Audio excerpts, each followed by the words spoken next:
Hello guys. Welcome to Soul Fiction. So in this video, we will see the what if Naruto obtained Baryon mode early during chunnin exam. If you enjoy these kinds of stories, don't forget to show us some love by hitting the like button and subscribing to the channel. Your support means the world to us. Now, let's dive into the story. Chapter 1. The awakening within the forest of death loomed before them, its massive trees stretching toward the heavens, casting long shadows that seemed to breathe with malevolent intent. Team 7 stood at the entrance, their assigned gate still locked as they awaited the signal to begin the second stage of the chunnin exams. Sakura Haruno fidgeted with the heaven scroll tucked safely in her pouch, her emerald eyes darting nervously between the foreboding forest and her teammates. "This place gives me the creeps," she muttered.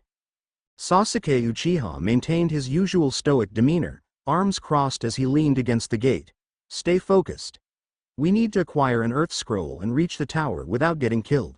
Simple enough." Both genin turned toward their third teammate, expecting his usual boisterous declaration of confidence or perhaps a joke to lighten the mood.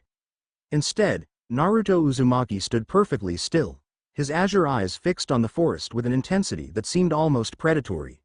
The whisker marks on his cheeks appeared deeper today, more defined. His traditional orange and blue outfit had been replaced with a sleeker black and orange combat suit, reinforced with mesh armor beneath. "Naruto?" Sakura prompted, surprised by his uncharacteristic silence. When he turned to face them, something in his expression made both teammates straighten involuntarily. This wasn't the prankster who'd struggled through the academy. The eyes that regarded them now held ancient knowledge and barely contained power. "We'll be fine," Naruto said, his voice carrying a calm certainty that brooked no argument. "But this exam isn't what it seems. Someone's watching someone dangerous." Sasuke's eyes narrowed. "What do you know that we don't, Uzumaki?" A faint smile touched Naruto's lips. "Quite a lot, actually. But right now, all you need to know is to stay close and follow my lead once we're inside." Before either teammate could respond, a chunnin proctor appeared and unlocked their gate. "Begin," he announced, and the second exam officially commenced. The moment they entered the forest, Naruto's demeanor shifted subtly. He moved with fluid grace, almost gliding across the forest floor and through the branches when they took to the trees. Neither Sasuke nor Sakura commented on this change, but exchanged puzzled glances as they struggled to keep pace with him. After 10 minutes of rapid travel, Naruto suddenly halted, raising a hand for silence. "Three genin from Rain, 2 o'clock, about 200 meters. They have an earth scroll." Sasuke activated his Sharingan, peering in the direction Naruto indicated. "I don't see." He stopped mid-sentence as three figures came into view exactly where Naruto had described. "How did you know?" "Sensory abilities," Naruto replied simply. "Enhanced hearing, smell, and chakra perception." "Since when?" Sakura asked incredulously. "Not important right now," Naruto countered, his focus unwavering. "Here's what we're going to do." The Rain Ninja never stood a chance. They'd set up a basic defensive perimeter, believing themselves safe in the early stages of the exam. The first sign of trouble came when Kunai embedded themselves in a perfect circle around their position, each wrapped with an explosive tag. "Scatter!" their leader shouted, but before they could move, the tags detonated not with explosions, but with blinding light and thick smoke. Disoriented and coughing, they failed to notice the shadow clones converging on their position until it was too late. The battle, if it could even be called that, lasted less than 30 seconds.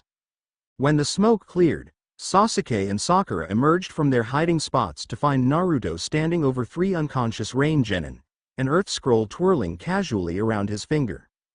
"That was efficient," Sasuke admitted grudgingly, unable to hide his shock at Naruto's performance. Sakura approached cautiously. "Naruto, how did you?" Later, he interrupted, tossing the earth scroll to Sasuke. "We need to move. That smoke will attract attention." As they continued toward the central tower, both teammates kept stealing glances at Naruto. The change in him wasn't just physical or tactical, it was fundamental, as though someone entirely different now inhabited the skin of their normally impulsive teammate. They made camp as evening approached, settling in a defensible hollow beneath massive tree roots. After setting traps and perimeter alerts mostly Naruto's design, to Sasuke's poorly concealed surprise they finally had a moment to talk. "All right. Enough secrets," Sasuke demanded, Sharingan activated as he studied Naruto intently. You're not the same dead last from the academy. What happened to you? Naruto gazed into the small, smokeless fire he'd created. The dancing flames reflected in his eyes, giving them an almost supernatural glow. I was never the dead last, he said quietly. That was a mask. A necessary deception. But why? Sakura pressed, genuinely confused. All those years of pranks and failed exams. Protection, Naruto replied. For me and for others. The son of the fourth Hokage couldn't exactly advertise his potential. The silence that followed his statement was absolute. You're the fourth's son? Sakura whispered, her eyes wide with disbelief. Sasuke's expression had frozen into something between shock and calculation. That's impossible. Everyone would know if the fourth had a son. Naruto shrugged. Not if his enemies would target the child. Not if that child also contained the nine-tailed fox. The revelation hit his teammates like a physical blow. Sakura gasped, her hand flying to her mouth. Sasuke's Sharingan spun faster as pieces fell into place. The village's treatment of Naruto. The whisker marks, the birthday that coincided with the Kyuubi attack. The Kyuubi wasn't defeated, Sasuke realized aloud. It was sealed inside you. By my father, yes, Naruto confirmed, his voice carrying no bitterness, only statement of fact. And for years, I played the fool to keep people underestimating me while I trained in secret with the power inside me. But why reveal yourself now? Sakura asked. Naruto's expression grew serious. Because there's danger coming, danger I've been preparing for. Starting with someone who's infiltrated these exams. Before he could elaborate, Naruto suddenly tensed, his head snapping toward the forest beyond their camp. Get behind me, now. His tone brooked no argument, and both teammates complied instantly, a testament to how completely Naruto's new demeanor had altered their team dynamic. Well, came a silky voice from the darkness. What interesting conversations young genin have these days. A figure emerged from the shadows, a grass ninja with long black hair and an unsettling smile that stretched too wide across an otherwise feminine face. Especially when they speak of cage lineage and tailed beasts, the ninja continued, tongue flickering out unnaturally long. Orochimaru, Naruto stated flatly, and both his teammates stiffened at the name of the infamous S-rank missing nin. Surprise flickered across the disguised Sannin's face before his smile widened further. How delightful. I came seeking an Uchiha, but find myself face to face with an informed Jinchuriki. The son of Minato Namikaze, no less. Sasuke, Sakura, Naruto spoke without turning, his voice deadly calm. When I make my move, run for the tower. Don't look back. We're not leaving you, Sasuke growled, moving to stand beside him. How touching, Orochimaru mocked. But neither of you will be going anywhere. The Uchiha belongs to me, and now I'm quite curious about what else the Kyuubi brat might be hiding. The killing intent that suddenly flooded the clearing was suffocating, but surprisingly, it emanated from Naruto rather than the Sannin. Chakra began to visibly swirl around him, tinged with golden light. You made a mistake coming here, Naruto said, his voice deepening as his features sharpened.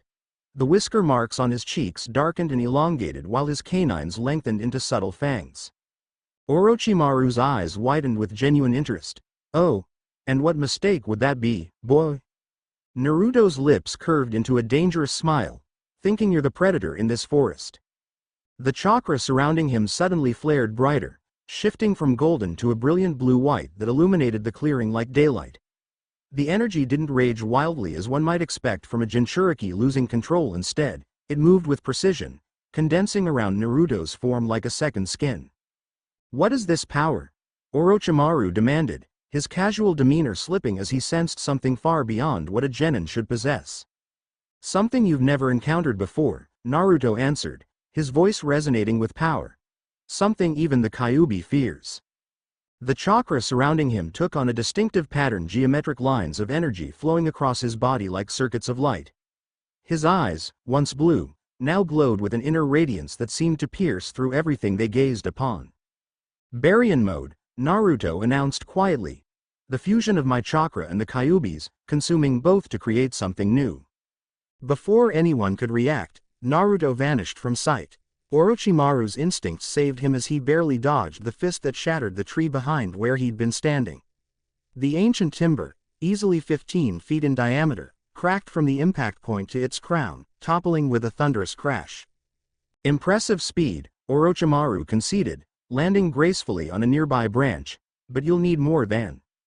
His words cut off as Naruto appeared behind him, a swirling orb of concentrated energy in his palm. Rasengan, Naruto stated calmly, driving the fourth Hokage's signature technique into Orochimaru's back. The Sannin's body erupted from the impact, but immediately dissolved into mud, a substitution technique. The Rasengan too. Orochimaru's voice echoed from the trees. Your father's technique, mastered by a mere genin? Fascinating. Sasuke and Sakura stood frozen, unable to process the level of combat unfolding before them. This wasn't just beyond their abilities, it was beyond anything they'd ever witnessed. This isn't even a fraction of what I can do, Naruto called out, his glowing eyes scanning the surroundings. Show yourself or I start destroying the forest systematically. A chilling laugh echoed around them. So much power. But how long can you maintain it, I wonder? That glow around you, it's consuming chakra at an alarming rate, isn't it? Instead of answering, Naruto brought his hands together in a seal neither teammate recognized. The blue-white energy surrounding him pulsed once, then expanded outward in a dome that encompassed their entire clearing. Inside the dome, everything seemed to slow except for Naruto himself. His movements remained fluid and normal while Sasuke and Sakura felt as though they were moving through water. A time-space manipulation? Orochimaru's surprised voice came from above, his own movements slightly hampered. Impossible for a Jinchuriki. Naruto looked up, pinpointing the Sannin's location in the canopy. Nothing is impossible when you've spent years in the mind of a being who's existed since the dawn of shinobi. With that, Naruto launched himself upward, the force of his departure creating a crater beneath his feet. He collided with Orochimaru at stunning speed, their impact sending shockwaves through the forest. What followed was a taijutsu exchange so rapid that even Sasuke's Sharingan struggled to follow the movements. Every strike Naruto landed seemed to do more than physical damage. Each point of contact left sizzling marks on Orochimaru's false body, as though the very chakra making up Naruto's Baryon mode was corrosive to the Sannin's essence. What is this? Orochimaru hissed after disengaging, one arm hanging uselessly at his side. This isn't Kyuubi chakra. I told you, Naruto replied, standing perfectly balanced on a thin branch. It's something new. Something that consumes life force itself. Every second you spend fighting me shortens your unnatural lifespan, Orochimaru. For the first time, genuine alarm crossed the Sannin's features. He performed a series of rapid hand seals, striking Shadow Snake. Serpents erupted from his functioning arm, shooting toward Naruto with venomous fangs bared. They never reached their target. Naruto's chakra flared, and the snakes disintegrated upon contact with the blue-white energy. My turn, Naruto said. He extended one hand, and a Rasengan formed, but unlike any Rasengan witnessed before. This one contained visible wind nature, forming a shuriken-like shape around the sphere. Wind style. Rasen Shuriken, Naruto announced quietly. Orochimaru's eyes widened in genuine fear. That's an S-rank technique. Naruto hurled the technique, its high-pitched screech filling the forest as it tore through the air toward Orochimaru. The Sannin barely managed to substitute himself with a log, which was instantaneously shredded into nothingness when the technique connected. Before the dust could settle, Naruto was moving again, tracking Orochimaru's retreating chakra signature. Each time the Sannin attempted to create distance, Naruto was there, his strikes becoming increasingly difficult to evade. Enough playing, Orochimaru snarled after suffering another direct hit that tore through his disguise, revealing pale skin beneath. Summoning technique. A massive snake materialized beneath him, its diameter easily the size of the trees surrounding them. The creature hissed menacingly, jaws opening wide to swallow Naruto whole. Without hesitation, Naruto faced the beast head-on. As the snake's jaws closed around him, there was a moment of terrible silence followed by an explosion of blue-white light as the snake was torn apart from within. Naruto stood amid the dissolving remains, entirely unharmed. Orochimaru launched himself away, his expression now calculating rather than confident. You've made your point, Kyuubi child. More impressive than I anticipated. Perhaps I should reconsider my approach. There's no approach to reconsider, Naruto stated flatly. You're leaving this forest now, without Sasuke, without me, without whatever else you came for. Orochimaru's eyes narrowed. And if I refuse? In response, Naruto simply raised a hand, and the blue-white chakra condensed into his palm, forming what appeared to be a miniature sun blindingly bright and pulsing with concentrated power. Then I erase you, Naruto said simply. This technique disrupts the cellular structure of anything it touches, breaking down matter at its most fundamental level. I've been saving it for special occasions. For a long, tense moment, the two adversaries stared at each other, power radiating from both in palpable waves. Then, slowly, Orochimaru's lips curved into an amused smile. How truly fascinating you are, Naruto Uzumaki, he said, his tone almost appreciative. Very well. I'll withdraw for now. But we'll meet again, when you perhaps can't maintain this impressive mode of yours. You'd better hope we don't, Naruto replied evenly. With a final, calculating look, Orochimaru sank into the branch beneath him, his form melting away into the wood. Only when the last trace of the Sannin's chakra had vanished did Naruto release his Baryon mode, the brilliant energy receding into his body. When he turned back to his teammates, their expressions told him everything he needed to know about how thoroughly his revelations had shaken them. We should move, he said calmly, as though he hadn't just driven off one of the most dangerous missing nin in the shinobi world. Orochimaru won't stay away for long, and that fight probably attracted attention. What? Who are you? Sakura whispered, her voice trembling. Naruto's expression softened slightly. I'm still Naruto. Just not the Naruto you thought you knew. That power, Sasuke said, his Sharingan still active as he stared at Naruto. Where did it come from? How long have you had it? It's a long story, Naruto replied, gathering their supplies. One I'll tell you once we reach the tower. For now, we need to move. As they set off through the darkened forest, the dynamic between them had irrevocably shifted. Where once Sasuke had been the acknowledged prodigy and leader, now he and Sakura found themselves following Naruto's lead without question. They reached the central tower without further incident, Naruto's enhanced senses guiding them safely past other teams. When they presented both scrolls to the chunnin on duty, the man couldn't hide his shock. You're the first team to arrive, he stammered, checking his watch. It's been less than 12 hours since the exam began. Naruto simply nodded, while Sasuke and Sakura exchanged glances behind him. Once they were shown to their waiting quarters inside the tower, they finally had privacy to talk. Spill it, Naruto, Sasuke demanded immediately, all of it. Naruto sat cross-legged on one of the beds, his posture relaxed but still carrying that unfamiliar aura of authority. Where would you like me to start? How about with how the dead last of our class drove off an S-rank missing nin? Sakura suggested, her tone somewhere between awe and accusation. A small smile touched Naruto's lips. I was never the dead last. That was a carefully constructed persona. But why? Sasuke pressed. What was the point? Protection, Naruto answered simply. The son of the fourth Hokage, container of the 9 tails, I've had assassins after me since birth. The third solution was to hide me in plain sight, downplaying my abilities and heritage. And that power Baryon mode, you called it? Sakura asked. Naruto's expression grew more serious. It's the ultimate form of Jinchuriki transformation. Not just tapping into the Kyuubi's chakra, but fusing my chakra with his to create something entirely new. Is that why your chakra turned blue-white instead of red? Sasuke wondered.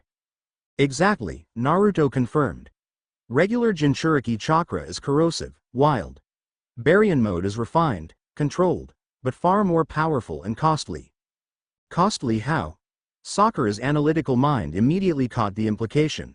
Naruto met her gaze directly. It consumes life force, both mine and the Kyuubi's. Extended use could kill us both. A heavy silence fell over the room as they processed this information. You used it against Orochimaru, Sasuke finally said. You risked your life. To protect my teammates? Without hesitation, Naruto replied, his tone matter-of-fact rather than boastful. Something shifted in Sasuke's expression. Respect, certainly, but also confusion. This doesn't make sense. If you've had this power all along, why hide it? Why let everyone think you were weaker than me? For the first time, Naruto laughed, a genuine sound that momentarily brought back echoes of his former self. Believe it or not, Sasuke, not everything is about you. My goals extend far beyond rookie rankings or even these exams. What goals? Sakura pressed. Naruto stood and walked to the window overlooking the forest. The Akatsuki, a group of S-rank missing nin who hunt Jinchuriki. Orochimaru was once a member. They're coming for all 9-tailed beasts, and their plans would bring destruction to the entire shinobi world. His teammates stared at him, struggling to reconcile this knowledgeable, powerful shinobi with the prankster they thought they knew. How do you know all this? Sasuke finally asked. Naruto turned back to face them, his expression solemn. Because I've communicated with the 9 tails since I was 8 years old. He's lived for centuries, seen the rise and fall of nations. And despite our complicated relationship, neither of us wants to see the Akatsuki succeed. Before either teammate could respond, a knock came at their door. Naruto tensed momentarily, then relaxed. It's Kakashi-sensei, he said, recognizing the chakra signature. The door opened to reveal their Jonin instructor, his visible eye widening slightly as he took in the scene. Well, this is unexpected. I received word you arrived in record time. We had motivation to hurry, Naruto replied cryptically. Kakashi's gaze sharpened. The proctors reported unusual chakra flares in the forest, powerful ones. Orochimaru infiltrated the exam, Naruto stated bluntly. He was after Sasuke. If Kakashi was surprised by Naruto's directness or knowledge, he hid it well. His eye flicked between the 3 genin. And you encountered him? We did more than encounter him, Sasuke interjected. Naruto drove him off. Now Kakashi couldn't hide his shock. His eye locked onto Naruto with new intensity. Explain. I think you already know what happened, Kakashi-sensei, Naruto said quietly. Or at least, you can guess. The mask is off now. A moment of silent communication passed between them, acknowledgement of secrets long kept. I see, Kakashi finally said. We'll need to inform the Hokage immediately. Already taken care of, Naruto replied. I sent a shadow clone while we were en route to the tower. Kakashi blinked, then shook his head slightly. Of course you did. He turned to include all 3 in his gaze. The preliminaries won't begin until the 5-day exam period concludes. Until then, rest, recover, and prepare. As Kakashi turned to leave, he paused at the door. Naruto, we'll talk later. After their sensei departed, an awkward silence fell over the team. Years of perceived dynamics had been upended in a single day, leaving them uncertain of where they stood with each other. So, Sakura ventured hesitantly, what happens now? Naruto smiled, a genuine smile that carried echoes of his former exuberance, yet tempered with newfound maturity. Now we prepare. The real challenges of these exams are still ahead. And after the exams? Sasuke pressed. What then? Naruto's expression turned contemplative. After the exams, we get stronger together, because the threats coming for Konoha, for all of us, are far greater than anyone realizes. As evening fell over the forest of death, Team 7 settled into an uneasy new reality, one where their loudest member had suddenly become their strongest, their prankster had revealed himself as a strategist, and their understanding of power had been fundamentally rewritten. For Naruto, it was both a relief and a burden to finally shed his carefully constructed persona. The path ahead would be complicated explanations to give, skeptics to convince, and enemies to confront. But as he watched his teammates process everything they'd learned today, he felt something he hadn't expected. Hope. The timeline had changed. His intervention had already altered the course of events. Whether those changes would be enough to prevent the tragedies he knew awaited them all remained to be seen. But for now, in this moment, he had made the first critical move in a game of shogi that spanned nations and generations. And like any good strategist, Naruto Uzumaki was already planning several moves ahead. Outside the tower window, a full moon rose over the forest of death, bathing the ancient trees in silver light. Somewhere in that darkness, enemies plotted and dangers lurked. But within these walls, a new power had revealed itself, one that would soon send ripples throughout the entire shinobi world. Chapter 1 and Chapter 2. Crimson Trials news traveled quickly throughout the tower. By morning, whispers of Team 7's record-breaking arrival circulated among the proctors and the few teams who had already completed the second stage. The rumors grew more elaborate with each retelling tales of monstrous chakra, blinding light visible for miles, and tremors that shook the very forest. Naruto sat in lotus position atop the tower's observation deck, his eyes closed as the rising sun painted the horizon in hues of gold and crimson. The cool morning air carried the scents of the forest below, each distinct aroma catalogued and analyzed by his enhanced senses: pine sap, damp earth, distant smoke from a campfire, even the faint metallic tang of blood. "You're up early." Naruto didn't need to open his eyes to identify the speaker. "So are you, Temari." The sand kunoichi stepped from the shadows, surprise briefly flashing across her features before she masked it with practiced indifference. "I didn't think anyone would be up here." "Seeking refuge from your brothers?" Naruto asked, finally opening his eyes to look at her. Temari stiffened. "How did you? Your youngest brother hasn't slept in days," Naruto interrupted gently. The dark rings around his eyes, the constant killing intent he radiates. It must be exhausting to be near him constantly. For a moment, Temari seemed ready to leave, her posture defensive and wary. Then something in Naruto's gaze, not pity, but understanding, made her hesitate. "You have no idea," she finally admitted, moving to the railing several feet from where he sat. "Gaara is unstable." Because of the one tail sealed inside him, Naruto stated matter-of-factly. Temari's eyes widened in genuine shock. "How could you possibly know that? It's an S-class secret." A small smile played across Naruto's lips as he tapped his stomach. "Takes one to know one." The implication hung in the air between them for several heartbeats before Temari comprehended his meaning. "You're like Gaara," she whispered, instinctively taking a step back. Instead of answering directly, Naruto raised his hand, palm up. Chakra swirled above it, forming a perfect miniature sphere that glowed with gentle blue light, not the devastating power he'd unleashed against Orochimaru, but a controlled demonstration of his mastery. "I'm what Gaara could be, with the right guidance," he said quietly. "The beast inside doesn't have to define us or control us." Temari stared at the swirling chakra, then at Naruto himself. The whiskered genin she dismissed as unremarkable during their brief encounter before the exams suddenly appeared in a completely different light. Beneath his calm exterior, she could sense tremendous power held in perfect check, the opposite of her brother's barely contained chaos. "Is that why you approached me?" she asked, her voice gaining an edge. "To talk about Gaara?" Naruto dispersed the chakra and stood in one fluid motion. "Partly, but also because you're interesting in your own right, Temari of the desert." A faint blush colored her cheeks before she could suppress it. "Interesting?" "Strategic mind, master of wind techniques, stuck playing diplomat between your unstable brother and your village's ambitions," Naruto elaborated, stepping closer to the railing where she stood. "And despite everything, you maintain your strength and dignity." "Yes, I'd say that's interesting." Temari studied him carefully, her analytical mind reassessing everything she thought she knew about the blonde shinobi. "You're not what you appeared to be during the first exam." "Few of us are exactly what we appear to be," Naruto replied with a knowing smile. "Isn't that the first lesson of being a shinobi?" Before Temari could respond, the air shifted subtly, a change in pressure that both ninjas detected simultaneously. Naruto's expression hardened as he turned toward the forest.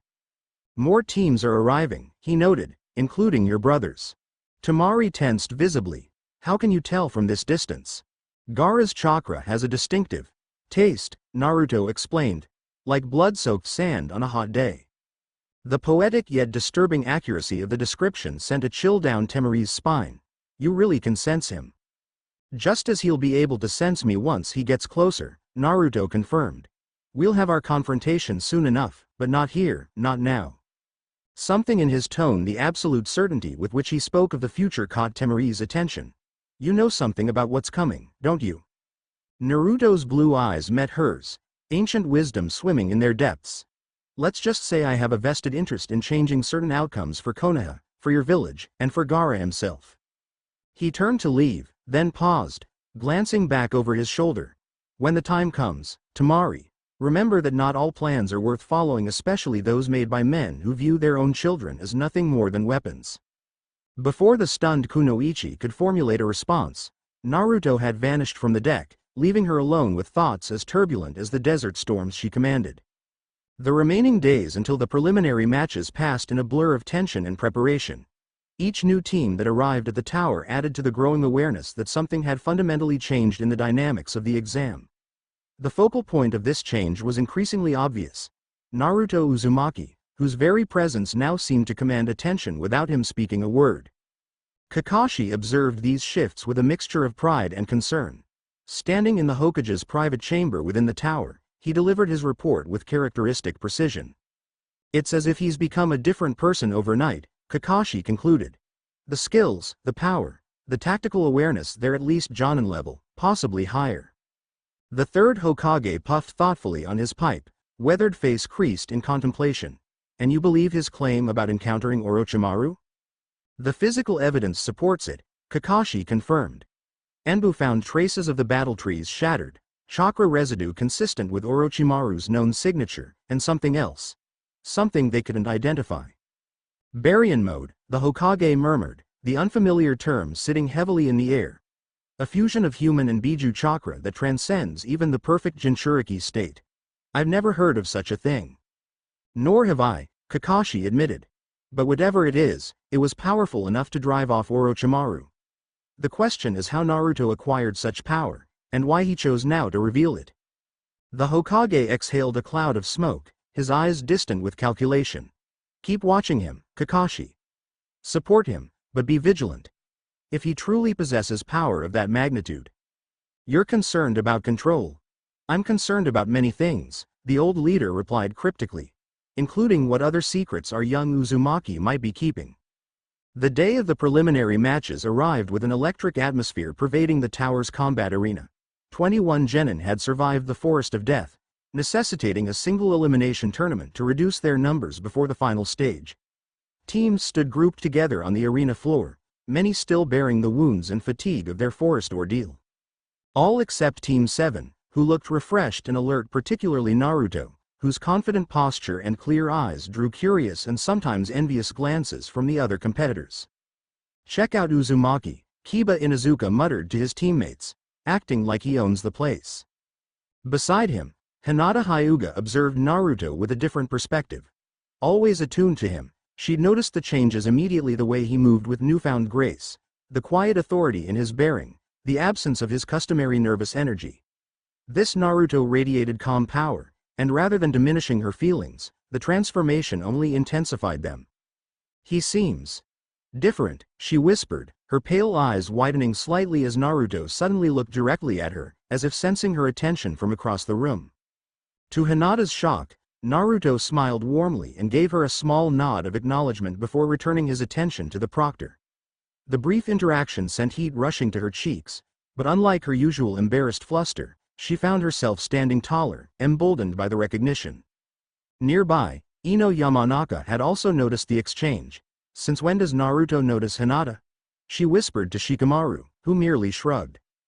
More importantly, since when does Naruto look like that? Ino continued, her appraisal of the blonde shinobi taking a decidedly appreciative turn. The transformation went beyond his physical presence, though that certainly hadn't escaped her notice either. There was something magnetic about him now, an aura that drew the eye and held it. Troublesome, Shikamaru muttered, though his own gaze remained thoughtfully fixed on Naruto. Something happened in that forest. Before further speculation could occur, Hayate Gecko stepped forward as proctor, his chronic cough punctuating the announcement of the preliminary rules. As the electronic board began cycling through names to determine the first match, Naruto calmly approached his teammates. Sasuke, he said quietly, your match will be against Yoroi Akato. He absorbs chakra through physical contact. Keep your distance and rely on taijutsu. Sasuke's eyes narrowed. How could you possibly know who I'll fight? Naruto merely smiled enigmatically. Let's just say I have a good feeling about it. Sure enough, moments later, the board displayed exactly the matchup Naruto had predicted. Sasuke shot him a suspicious look before stepping forward for his battle. Following Naruto's advice, Sasuke avoided his opponent's grasping hands and relied on pure taijutsu, finishing the match quickly with a modified version of Lee's Lion Barrage. As he returned to his team, his expression was a mixture of triumph and confusion. How did you know? He demanded in a low voice. I'll explain later, Naruto promised as the board began selecting the next combatants. To everyone's surprise, the second match featured Naruto himself against Kiba Inuzuka. As the two genin took their positions in the arena, The contrast between them was striking. Kiba's aggressive stance and feral grin opposite Naruto's relaxed posture and calm demeanor. "You got lucky drawing me first round, dead last," Kiba taunted, Akamaru yipping in agreement beside him. "I'll try to make this quick and painless." A ripple of amusement passed through the spectators, those who still viewed Naruto through the lens of his former reputation. Among the Jonin instructors, however, Kakashi and the Hokage exchanged knowing glances. "Begin," Hayate announced, jumping clear of the arena. Kiba immediately dropped into his clan's signature stance. "Let's show him what we've got." Akamaru. Beast mimicry. All fours jutsu. Chakra flared around the Inuzuka as his features became more feral, nails extending into claws as he dropped to all fours. Beside him, Akamaru yipped eagerly. Throughout Kiba's transformation, Naruto remained perfectly still, hands casually in his pockets, blue eyes tracking every movement with analytical precision. "Not even going to defend yourself?" Kiba growled. "Your funeral? Fang over fang?" Kiba and Akamaru launched into spinning cyclones, tearing across the arena floor toward Naruto in a coordinated attack designed to shred opponents from multiple angles. At the last possible moment, Naruto sidestepped with such fluid grace that it appeared almost casual. The twin drills of the fang over fang passed harmlessly on either side of him, not even disturbing a single strand of his blonde hair. "What the?" Kiba's surprise was audible even through his spinning technique.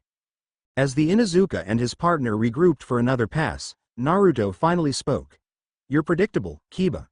Your clan relies too heavily on overwhelming aggression without tactical adaptation." "Shut up and fight," Kiba snarled, launching another fang over fang. This time, instead of evading, Naruto raised one hand. As the spinning Kiba approached, Naruto simply caught him by the wrist, instantly halting the rotation and flipping the stunned Inuzuka onto his back with enough force to crack the stone floor. The entire arena fell silent at the display of raw physical strength. "How?" Kiba wheezed, the wind knocked from his lungs. "I could explain the physics of countering rotational momentum," Naruto replied casually, "but I doubt you'd appreciate the lesson right now." Furious, Kiba scrambled to his feet and signaled to Akamaru, who leapt onto his back. "Soldier pill," he growled, feeding one to his partner before consuming one himself. Akamaru's fur turned red as the nin dog transformed into a perfect copy of his master. "Man-beast clone. Now you won't know which is which," Kiba declared triumphantly. Naruto's expression remained unchanged. "The one on the left is Akamaru. Your chakra signatures are distinct." The casual accuracy of the observation visibly unsettled Kiba, but he pressed forward with his attack. Twin fang over fang. This time, the dual cyclones were significantly larger and faster, tearing gouges in the floor and walls as they ricocheted around the arena in an unpredictable pattern meant to confuse and overwhelm. Naruto closed his eyes. "Is he giving up?" someone whispered from the gallery. The answer came a moment later when Naruto's eyes snapped open, now glowing with chakra. In a display of timing and precision that left observers breathless, he weaved between the spinning attackers, each movement so perfectly calculated that he never had to break stride. When the Inuzuka duo finally halted their technique, panting with exertion, they found Naruto standing calmly in the center of the arena, untouched amid the destruction their attack had caused. "Impossible," Kiba growled. "Nobody can dodge fang over fang like that." "I just did," Naruto pointed out reasonably. "Maybe it's time to try something new?" The taunt pushed Kiba over the edge. "That's it. Full power, Akamaru, Fang Wolf Fang." The most powerful version of the Inuzuka technique transformed both Kiba and Akamaru into a single massive vortex of slashing claws and fangs, bearing down on Naruto with enough force to shatter stone. This time, Naruto didn't dodge. Instead, chakra flickered around his right hand, condensing into a swirling blue sphere. "Rasengan," he stated calmly, driving the fourth Hokage's legendary technique directly into the oncoming attack. The resulting collision sent shockwaves throughout the arena. For a brief moment, the two techniques struggled for dominance, then Naruto's Rasengan overwhelmed Kiba's vortex, sending both Inuzuka and Nin Dog flying in opposite directions to crash into the walls. When the dust settled, Kiba lay embedded in the concrete, conscious but unable to move.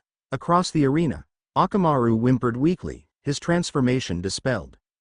"The Rasengan?" Kurenai Yuhi whispered in shock, turning to Kakashi. Isn't that the fourth Hokage's technique? Kakashi confirmed quietly. One that even I took years to master partially. In the arena, Naruto approached the fallen Kiba, extending a hand to help him up. You fought well, he said sincerely. Work on your unpredictability, and you'll be formidable. Too stunned to maintain his earlier hostility, Kiba accepted the hand. How did you get so strong? He asked, wincing as he got to his feet. Naruto's expression softened momentarily. By understanding that being loud doesn't make you powerful, and being quiet doesn't make you weak. As the medical team arrived to tend to Kiba and Akamaru, Naruto returned to his team, seemingly oblivious to the astonished stares following him from every direction. The Rasengan? Sasuke demanded quietly. That's an A-rank technique. One of many I know, Naruto replied simply, and one I'll teach you, if you're interested. Before Sasuke could respond, a soft voice interrupted them. Naruto-kun? Turning, Naruto found himself face to face with Hinata Hyuga, her fingers pressed together in her characteristic nervous gesture, though her pale eyes held a determination that hadn't been there before. That was amazing, she managed, a blush coloring her cheeks. Instead of his former obliviousness to her attention, Naruto smiled warmly. Thank you, Hinata. Your gentle fist form has improved significantly since the academy. I've been meaning to tell you that. Hinata's eyes widened in surprise. You've been watching me train? I notice more than people realize, Naruto replied, something in his tone making the simple statement feel profound. Your flexibility and precision are exceptional. Your only limitation is confidence. The compliment, delivered with such matter-of-fact certainty, sent a deeper flush across Hinata's face, but she didn't feint or retreat as she might have in the past. Instead, she straightened her posture slightly. Thank you, Naruto-kun. A notification from the electronic board interrupted their exchange as the next match was announced. Hinata Hyuga vs Neji Hyuga. Naruto's expression darkened momentarily. Be careful, Hinata, he said quietly. Neji harbors deep resentment toward the main house. He'll try to hurt you, not just defeat you. Surprise flickered across her features. How do you know about that? Like I said, I notice things, Naruto replied. Then, with a glance toward the smirking Neji waiting in the arena, he added more softly, remember, your worth isn't determined by your clan's expectations or traditions. It's defined by your heart and your choices. The words seemed to resonate deeply with Hinata. Drawing a steadying breath, she nodded and stepped toward the arena with more confidence than anyone had ever seen from the shy heiress. What was that about? Sakura asked as Naruto rejoined them. Changing fate, he answered cryptically, his eyes never leaving Hinata as she took her position. The match between the Hyuga cousins began as everyone expected Neji's cold precision against Hinata's more hesitant style. But something had shifted in the heiress. After each exchange, rather than retreating, she pressed forward with growing determination. She's fighting differently, Kurenai observed from the gallery, more confidently. Below, Neji grew increasingly frustrated as Hinata evaded his strikes with a fluidity that surprised even her own team. You cannot change what you are, he taunted. Fate has already determined the outcome of this match. Perhaps, Hinata replied, her voice steady despite her exertion, but I choose to fight anyway. Because someone believes I can be more than what fate decided. Her pale eyes briefly flicked toward Naruto, who nodded almost imperceptibly in encouragement. The match continued for several more exchanges, with Hinata landing glancing blows that, while not decisive, demonstrated skill beyond what most had attributed to her. Eventually, however, Neji's superior experience began to tell. A particularly vicious strike to Hinata's chest sent her stumbling backward, blood appearing at the corner of her mouth. This is the difference between us, Neji declared coldly. The difference between the elite and the failure. Rather than cowering, Hinata straightened herself with visible effort. I may fail today, she responded, wiping the blood from her lip, but I won't surrender to your hatred, Neji-Nisan. The declaration seemed to enrage Neji, who charged forward with killing intent radiating from his every movement. Before he could land what would certainly have been a crippling blow, 4 Jonin appeared simultaneously to restrain him: Kurenai, Kakashi, Guy, and the proctor himself. But they weren't the first to react. Standing between Neji and Hinata, one hand firmly gripping Neji's striking arm, was Naruto. No one had seen him move. One moment he was in the gallery, the next he was in the arena, intercepting the attack with speed that defied perception. "That's enough," Naruto said quietly, his voice carrying easily through the stunned silence. "The match is over." Neji's Byakugan-enhanced eyes widened in shock. "How did you move faster than you could see?" Naruto finished for him, releasing his grip. "The same way Hinata will one day, by believing in possibilities beyond the limitations others have placed on her."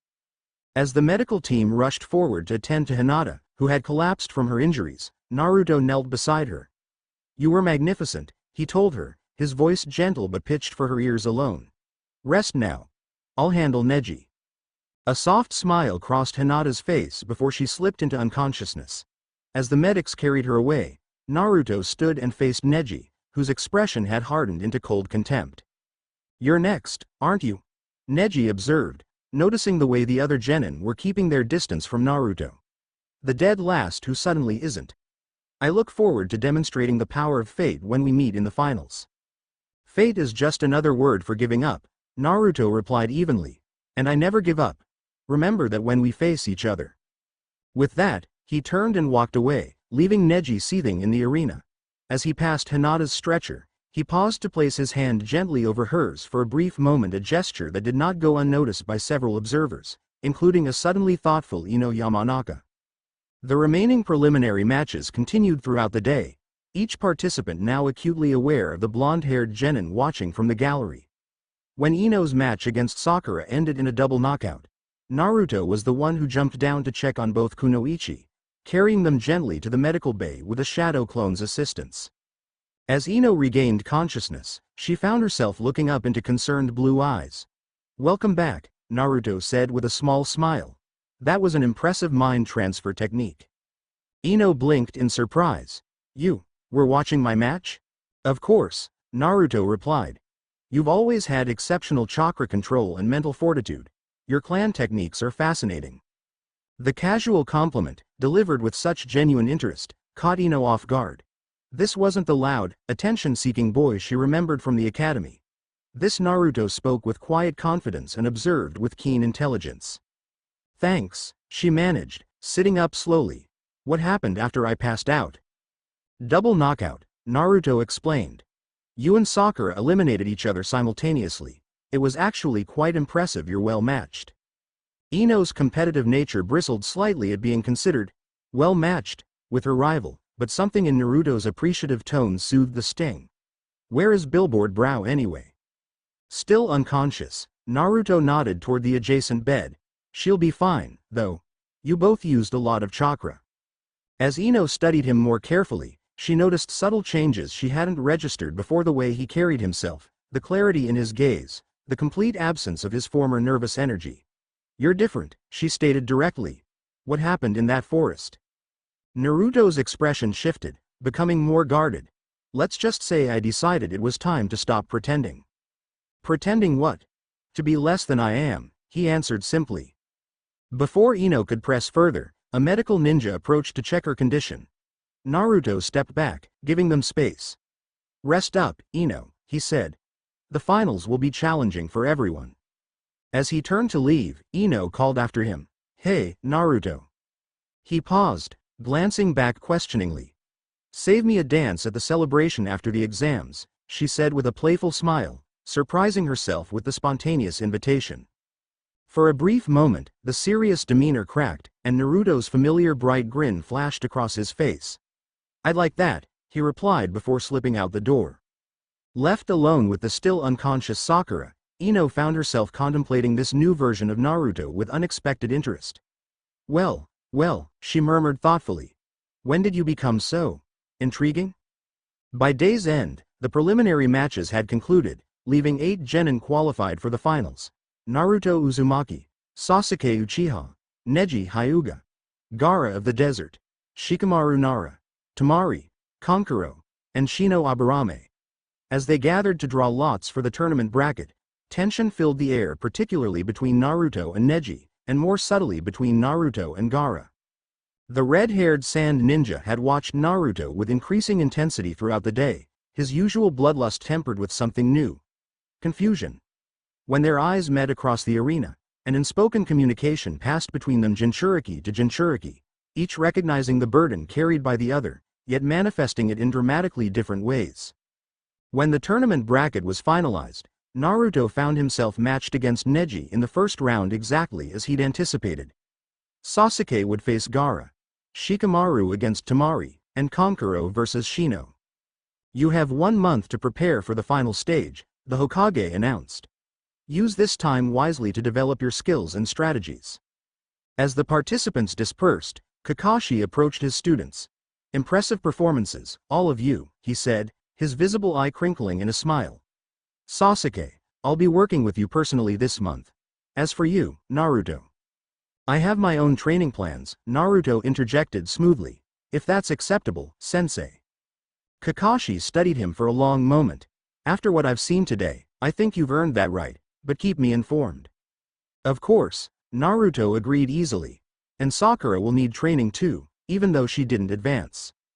"I've already arranged for her to assist at the hospital," Kakashi replied. "Her chakra control makes her an excellent candidate for medical training." As they exited the tower, the setting sun cast long shadows across the training grounds surrounding the Forest of Death.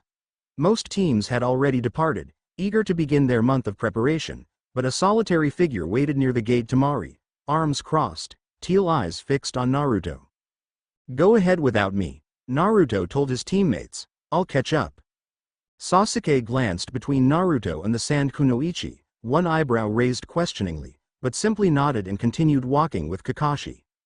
"Temari," Naruto greeted as he approached her, "congratulations on advancing." "I'm not here for pleasantries," she responded, her tone guarded. "Gaara's been agitated since he sensed your chakra. He wants to know what you are." Naruto's expression remained impassive. "He already knows. Just as I know what he is." "That's not what I meant," Temari pressed. "The thing inside you, it's not like Gaara's. It feels different, controlled." "How?" For a moment, Naruto considered deflecting the question. Instead, he opted for a partial truth. "I made peace with my Biju. We coexist rather than fight for control." Temari's eyes widened slightly. "That's possible?" "With the right approach, yes," Naruto confirmed. "Gaara could learn the same, if he wanted to, if he had help." A bitter laugh escaped Temari. "Help? From whom? Our father sees him as nothing but a weapon, and everyone else fears him too much to get close." "Except you," Naruto observed quietly. "Despite everything, you still care about your brother." The statement caught Temari off guard, vulnerability flashing briefly across her features before her kunoichi training reasserted control. "He's family, despite everything." "That's more important than you realize," Naruto told her, taking a step closer. "After the finals, things will change for Gaara, for your village, for everyone. Be ready." "What does that mean?" Temari demanded, tension evident in her stance. "Are you threatening us?" "Not at all," Naruto assured her, his voice softening. "I'm offering a chance for something better than what your father and Orochimaru have planned." The mention of Orochimaru made Temari go rigid. "How do you?" "The invasion won't succeed," Naruto interrupted gently. "Too many will die on both sides, and for what? A grudge between villages? Political maneuvering? Is that worth Kankuro's life? Or Gaara's? Or yours?" Temari stared at him, caught between outrage at the breach of security and genuine uncertainty. "You speak as if you've seen the future." "In a way, I have," Naruto replied cryptically, "and I'm trying to change it for all our sakes."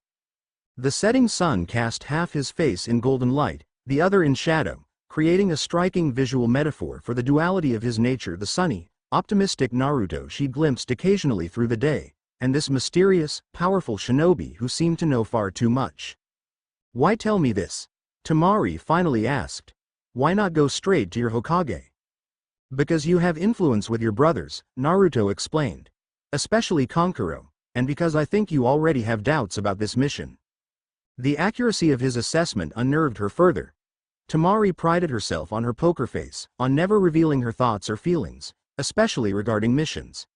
Yet this Konoha genin had read her as easily as a training scroll. "I should report this conversation," she said, though the words lacked conviction. "But you won't," Naruto countered confidently, "because deep down, you know I'm right." This invasion serves your father's ambitions, not your village's welfare.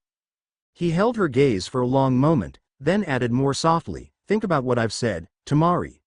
And when the time comes to choose, remember that the path to peace doesn't require the sacrifice of your brothers or your honor. With that, he turned and began walking toward the village, leaving Tamari standing alone in the growing twilight, her thoughts in turmoil. After several moments, she called after him. Uzumaki. Naruto paused, looking back over his shoulder. If what you say is true, Tamari said carefully, why warn me? Why not just prepare to crush us?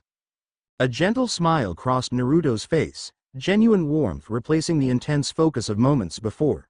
Because every life matters, even those who come as enemies. That's my ninja way. As he disappeared into the gathering dusk, Tamari found herself reconsidering everything she thought she knew about Konoha, about Naruto Uzumaki, and about the mission that had brought her team to this foreign village. For the first time since receiving their orders, she allowed herself to fully acknowledge the doubts that had been growing since their arrival. And for the first time in years, she permitted herself to hope for a future where Gaara might find the peace that had eluded him since birth. The next morning found Naruto standing atop the Hokage monument, specifically on the fourth Hokage's stone head, watching the sunrise paint Konoha in hues of gold and amber. The village was just beginning to stir below, shopkeepers opening their stores, shinobi reporting for missions, academy students rushing to classes. I thought I might find you here. Naruto didn't turn as Jiraiya of the Sannin landed silently beside him. Took you long enough to show up, pervy sage. The white-haired Sannin's eyebrows shot up in surprise. Pervy sage? We haven't even been properly introduced, kid, and you're already giving me nicknames? A knowing smile played across Naruto's lips. Jiraiya of the Sannin, Toad Sage of Mount Myoboku, author of the Icha Icha series, and my godfather. Did I miss anything? For perhaps the first time in decades, Jiraiya found himself genuinely speechless. When he recovered, his jovial demeanor had been replaced by intense scrutiny. How do you know that last part? That information is classified at the highest level. The same way I know about the Akatsuki, Naruto replied calmly. The same way I knew Orochimaru would infiltrate the exams. The same way I know that you came here to train me for the finals, specifically to help me access the Kyuubi's chakra. He turned then, meeting Jiraiya's gaze directly, but as you can see, I've already surpassed that particular milestone.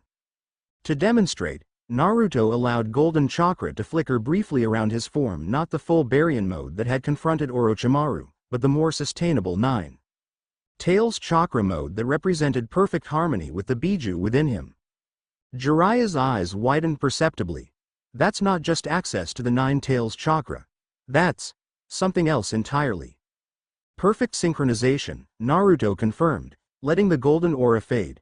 Kurama and I have reached an understanding. Kurama? Jiraiya repeated, his expression growing increasingly concerned. You named the fox? Naruto's laugh carried genuine amusement. I didn't name him. That's his name given to him by the Sage of Six Paths himself. The casual reference to ancient history not even recorded in modern texts caused Jiraiya to take a step back, reassessing the blonde genin before him. Who are you really, Naruto Uzumaki? I'm exactly who I appear to be, Naruto replied, his expression turning serious. The son of Minato Namikaze and Kushina Uzumaki, Jinchuriki of the 9-tailed fox, and a shinobi of Konoha. The only difference is that I know things I shouldn't know, can do things I shouldn't be able to do, and remember a future I'm determined to change. A future? Jiraiya repeated skeptically. You're claiming to be, what, a time traveler? Not physically, Naruto clarified. But my consciousness, my memories, my experiences, they span beyond this timeline. I've lived through what's coming, Jiraiya. The invasion during the finals. Akatsuki's hunt for the Biju. The fourth great ninja war. I've seen it all, and I've returned to change it. For a long moment, Jiraiya studied him in silence, weighing the impossible claim against the equally impossible abilities the boy had already demonstrated. Prove it, he finally said. Tell me something you couldn't possibly know, something only the real Jiraiya would know. Naruto considered for a moment, then stepped closer. Your greatest regret isn't failing to bring Orochimaru back to the village, or even failing to protect my parents, he said quietly. It's that you weren't there for Nagato, Yahiko, and Konan after you trained them in a megacure during the war. You fear that your absence led to their corruption by Madara's ideology, and ultimately to the formation of the Akatsuki. The color drained from Jiraiya's face. How could you possibly? Because you told me, in another time, Naruto said gently, before you left to infiltrate Pain's organization in a megacure. Before you died fighting your former student. The revelation hit Jiraiya like a physical blow. Whatever skepticism he'd maintained crumbled in the face of knowledge that no one, not even the Hokage, possessed. This is... He began, then shook his head, reorganizing his thoughts. Let's assume I believe you. What exactly are you planning to do with this foreknowledge? Change everything, Naruto replied simply. Starting with the invasion during the finals, continuing with Akatsuki, and ultimately preventing the resurrection of Kagaya Otsutsuki. Kagaya who? Jiraiya asked, bewildered. The mother of the Sage of Six Paths and the origin of all chakra in our world, Naruto explained. The ultimate goal of Madara Uchiha's plan, a plan currently being executed by a man calling himself Tobi, who is actually Obito Uchiha wearing a spiral mask. Jiraiya rubbed his temples. Kid, you're giving me a headache. Obito Uchiha died during the Third War. His body was recovered by Madara, who was kept alive by the Gedo statue. Naruto continued relentlessly. Madara manipulated Obito after Rin's death to carry on his plan to cast the infinite Tsukuyomi using the 10 tails, which requires gathering all 9 Biju. The Toad Sage held up his hands in surrender. All right. This is beyond anything even my spy network has uncovered. If even half of what you're saying is true. It's all true, Naruto assured him grimly. And there's more. Much more. But right now, we need to focus on the immediate threat. Orochimaru's planned invasion during the finals, and his intention to assassinate the third Hokage. This, at least, aligned with intelligence Jiraiya had already gathered. The old man knows something's coming, but not the details. Then I'll provide them, Naruto said decisively. But I'll need your credibility to ensure he takes the information seriously. He already suspects I'm not what I appear to be. Jiraiya studied his godson with new eyes, seeing beyond the physical resemblance to Minato to the determined spirit that was purely Kushina. Whatever had happened to transform the underachieving prankster into this confident, knowledgeable shinobi, the result was undeniably impressive. All right, kid, he finally agreed. I'll back your play with the old man, but in exchange, I want the full story, everything you know, everything you've experienced, and exactly how you came to possess this future knowledge. Naruto nodded solemnly. Fair enough. But there's something else I need from you first. What's that? A familiar mischievous grin, one that reminded Jiraiya powerfully of the boy's mother, spread across Naruto's face. Teach me how to summon toads. I'd rather not have to sign the contract again from scratch. For the first time since their encounter began, Jiraiya laughed heartily. Now that I can definitely do. But something tells me you already know the hand signs. Of course, Naruto confirmed, his grin widening. But the contract is still required, and besides some things should happen the same way, even in a changed timeline. As the sun rose fully over Konoha, Godfather and Godson stood together atop the Hokage monument, the legacy of the fourth connecting them across generations. Below, the village continued its morning routine, oblivious to the momentous conversation taking place above, a conversation that would ultimately alter the fate of the entire shinobi world. Hinata Hyuga moved through the Kata with fluid precision, her gentle fist strikes cutting through the morning air with increasing confidence. Though still bandaged from her match with Neji, she had insisted on resuming training immediately, much to her family's surprise. Your form has improved, came a voice from behind her. Hinata spun around, automatically dropping into a defensive stance before recognizing her visitor, Naruto-kun. He stood at the edge of the Hyuga compound's training ground, hands in his pockets, watching her with appreciation. Sorry to interrupt. The guard said I could find you here. You came to see me? Hinata asked, a blush inevitably rising to her cheeks despite her best efforts at composure.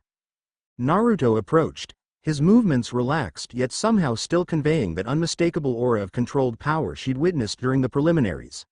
I wanted to check on you after your match. Those weren't ordinary gentle fist strikes Neji used. Hinata's hand unconsciously moved to her chest, where the worst of her cousin's attacks had landed. I'm recovering well, she assured him. The medical team said I should be fully healed within a week. Good, Naruto nodded, genuine relief crossing his features. Then, more softly, he added, "You were amazing, you know. Standing up to him like that." The compliment sent warmth spreading through Hinata that had nothing to do with exertion or embarrassment. "I remembered what you said," she admitted quietly. "About my worth being defined by my heart, not my clan's expectations." Something shifted in Naruto's expression, a softening around his eyes, a gentle curve of his lips that wasn't quite a smile but conveyed deeper emotion. "You've always had strength, Hinata. You just needed to believe in it yourself." He stepped closer, moving into the training area. "I actually came to offer you something, if you're interested." "Offer me something?" Hinata repeated, curiosity overcoming her usual shyness.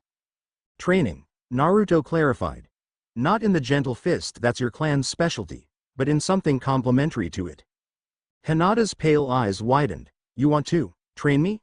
"Your Byakugan gives you perfect 360-degree vision and the ability to see chakra networks," Naruto explained.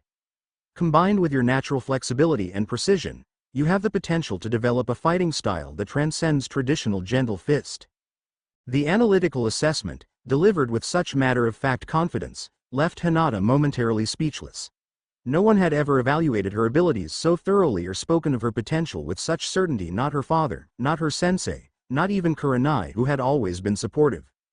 "But why would you help me?" she finally asked, the question emerging more vulnerable than she intended. Naruto's expression softened further. "Because I believe in you, Hinata. I always have." The simple statement, delivered without hesitation or qualification, hit Hinata with unexpected emotional force. For years, she had watched Naruto from afar, admiring his determination and resilience while lacking the courage to approach him directly. Now here he was, not only acknowledging her but offering to help her grow stronger. "I would be honored," she managed, bowing slightly to hide the tears threatening to form. "Excellent," Naruto smiled. "We'll start tomorrow morning, if you're feeling up to it. Meet me at Training Ground 8 at sunrise." As he turned to leave, Hinata gathered her courage. "Naruto-kun." He paused, looking back questioningly. "You've changed," she observed softly. "Not just your abilities, but something deeper." For a moment, something ancient and weary flickered in Naruto's blue eyes, a glimpse of experiences and burdens far beyond his years. Then it was gone, replaced by warm appreciation for her perceptiveness. "Let's just say I've gained some perspective," he replied. "About what matters, who matters, and what I'm willing to do to protect them." The intensity of his gaze as he spoke left little doubt that Hinata herself was included in that category of who matters. The realization sent a flutter through her chest that had nothing to do with her injuries. "Until tomorrow, Hinata," Naruto said with a gentle smile, then departed as quietly as he had arrived, leaving the Hyuga heiress standing motionless in the training ground, her heart racing with possibilities she had barely dared to dream. From a window overlooking the training ground, Hiyashi Hyuga had observed the entire exchange with growing interest. The Uzumaki boy's visit was unexpected and technically a breach of protocol, as outsiders weren't permitted in the compound without formal invitation. Yet what intrigued Hiyashi more was the manner in which the young Jinchuriki carried himself. Gone was the loud, disruptive child who had been at the bottom of his academy class. In his place stood a composed young shinobi who moved with the confidence and awareness of someone far beyond genin level. Lord Hiyashi, a branch family member, approached with a bow. "Shall I escort the Uzumaki boy from the premises?" "That won't be necessary," Hiyashi replied, his eyes still fixed on his daughter, who remained in the training yard, a new determination evident in her stance. "In fact, should he return tomorrow, or any day hereafter, he is to be granted access without delay." The branch member's surprise was evident despite his attempt to maintain a neutral expression. "As you wish, my lord." After the servant departed, Hiyashi continued his observation, noting how Hinata immediately returned to her training with renewed focus and precision. Whatever the Uzumaki boy had said to her had clearly made an impact, one that appeared to be positive. "Interesting," Hiyashi murmured to himself. "Very interesting indeed." The month of preparation passed in a blur of intensive training, strategic planning, and subtle political maneuvering. Throughout Konoha, anticipation for the chunnin exam finals built steadily, with dignitaries from across the shinobi world arriving daily to witness the showcase of young talent. For Naruto, each day followed a carefully structured routine. Mornings began with training sessions with Hinata, teaching her techniques that complemented her natural abilities: water walking with gentle fist strikes, chakra flow manipulation, even the beginnings of combining elemental chakra with her clan techniques. Again, Naruto instructed, standing beside Hinata on the surface of a small lake in Training Ground 8. Focus on maintaining contact with the water while executing the 64 palms sequence. Hinata nodded, determination evident in her stance. With Byakugan activated, she began the complex series of strikes against a water clone Naruto had created, her feet gliding across the lake's surface as though dancing. Where once she would have hesitated between movements, now she flowed seamlessly from one position to the next. Excellent, Naruto praised as she completed the sequence, the water clone dissolving into a splash. Your precision is improving dramatically. Hinata beamed at the compliment, her confidence growing visibly with each session. It's becoming more intuitive, she observed, linking the chakra control needed for water walking with the gentle fist movements. That's exactly the point, Naruto confirmed. By training your body to maintain multiple chakra-intensive techniques simultaneously, you're expanding your capacity and control. Soon you'll be able to add a third element. Curiosity brightened Hinata's pale eyes. A third element? In response, Naruto raised his hand, palm up. Chakra swirled above it, forming a perfect Rasengan. Imagine combining your gentle fist precision with a technique like this: focused rotation of chakra delivered directly to an opponent's chakra network. The possibility clearly fascinated Hinata. Is that something I could learn? With your chakra control and Byakugan? Absolutely, Naruto assured her. But first, let's perfect what we've been working on. Tomorrow we'll add vertical surfaces to your training, maintaining gentle fist precision while adhering to trees, walls, and ceilings. As they concluded their morning session, Hinata gathered her courage to ask the question that had been on her mind for days. Naruto-kun, why are you spending so much time training me when you should be preparing for your own match against Neji? Naruto's expression softened into the gentle smile he seemed to reserve just for her. Who says I'm not preparing? Teaching clarifies understanding. Besides, he added, his voice taking on a more serious tone, defeating Neji isn't my primary concern for the finals. Then what is? Hinata asked, genuine curiosity overcoming her usual reticence. Naruto's gaze shifted toward the village, his expression momentarily distant, as though seeing beyond the physical landscape to something only he could perceive. Changing fate, he answered cryptically, the same phrase he'd used after her match. Before she could press further, he refocused on her with warmth returning to his features. Same time tomorrow? Hinata nodded eagerly, and they parted ways, she to her family compound, he to his next appointment of the day. Afternoons were typically spent with Jiraiya, not so much training as strategizing. After verifying Naruto's claims about the future through various means, including intelligence from his spy network that confirmed details about Akatsuki that Naruto had provided, the Toad Sage had fully committed to his godson's cause. The Hokage has quietly doubled the Anbu presence for the finals, Jiraiya reported as they sat atop the fourth stone head, and positioned additional squads in civilian disguise throughout the village. Naruto nodded approvingly. Good. The sand and sound forces will attack from multiple vectors, primarily the arena itself, the main gates, and the western wall. Your intelligence continues to prove accurate, Jiraiya acknowledged, though the old man still has questions about how you obtained this knowledge. A small smile played across Naruto's lips. I'm sure he does, but for now, he's acting on it, that's what matters. And Orochimaru himself? He'll target the Hokage directly, Naruto confirmed grimly, using the 4 violet flame formation barrier to isolate them from interference. That's where you'll need to be positioned. Jiraiya's expression darkened. You're still convinced the old man will face Orochimaru alone? He'll insist on it, Naruto replied, his tone heavy with foreknowledge, his final act of atonement for failing to stop Orochimaru years ago, but with you there from the beginning, inside the barrier. The outcome changes, Jiraiya finished, understanding dawning. 2 Sannin against 1. Exactly, Naruto confirmed. Orochimaru hasn't fully recovered from our encounter in the Forest of Death. Combined with the previous damage to his arms from his experiments, he'll be at a disadvantage against both of you. The Toad Sage studied his godson carefully. You've thought of everything, haven't you?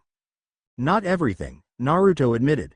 There are still variables: Gaara's transformation, the exact timing of the invasion, Potential adaptations Orochimaru might make based on our previous encounter. But we've covered the essentials. And after? Jiraiya pressed. Assuming we survive the invasion with minimal casualties, what then?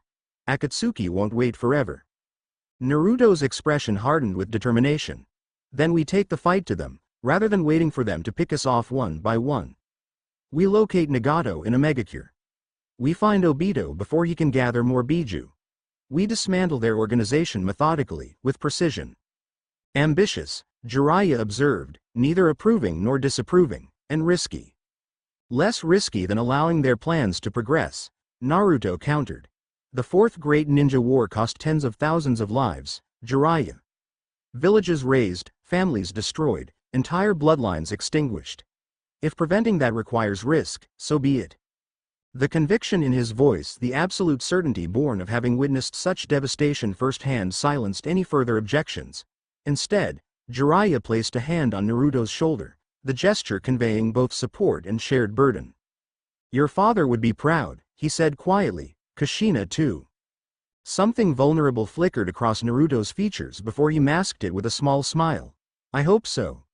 Everything I'm doing is to protect their legacy, this village, its people, the bonds between nations that they valued so highly.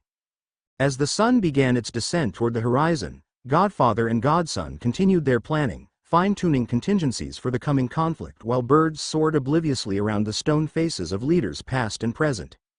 Evenings often found Naruto in unexpected company. 3 weeks into the training period, he sat across from Shikamaru Nara in a secluded corner of a traditional tea house, a shogi board between them.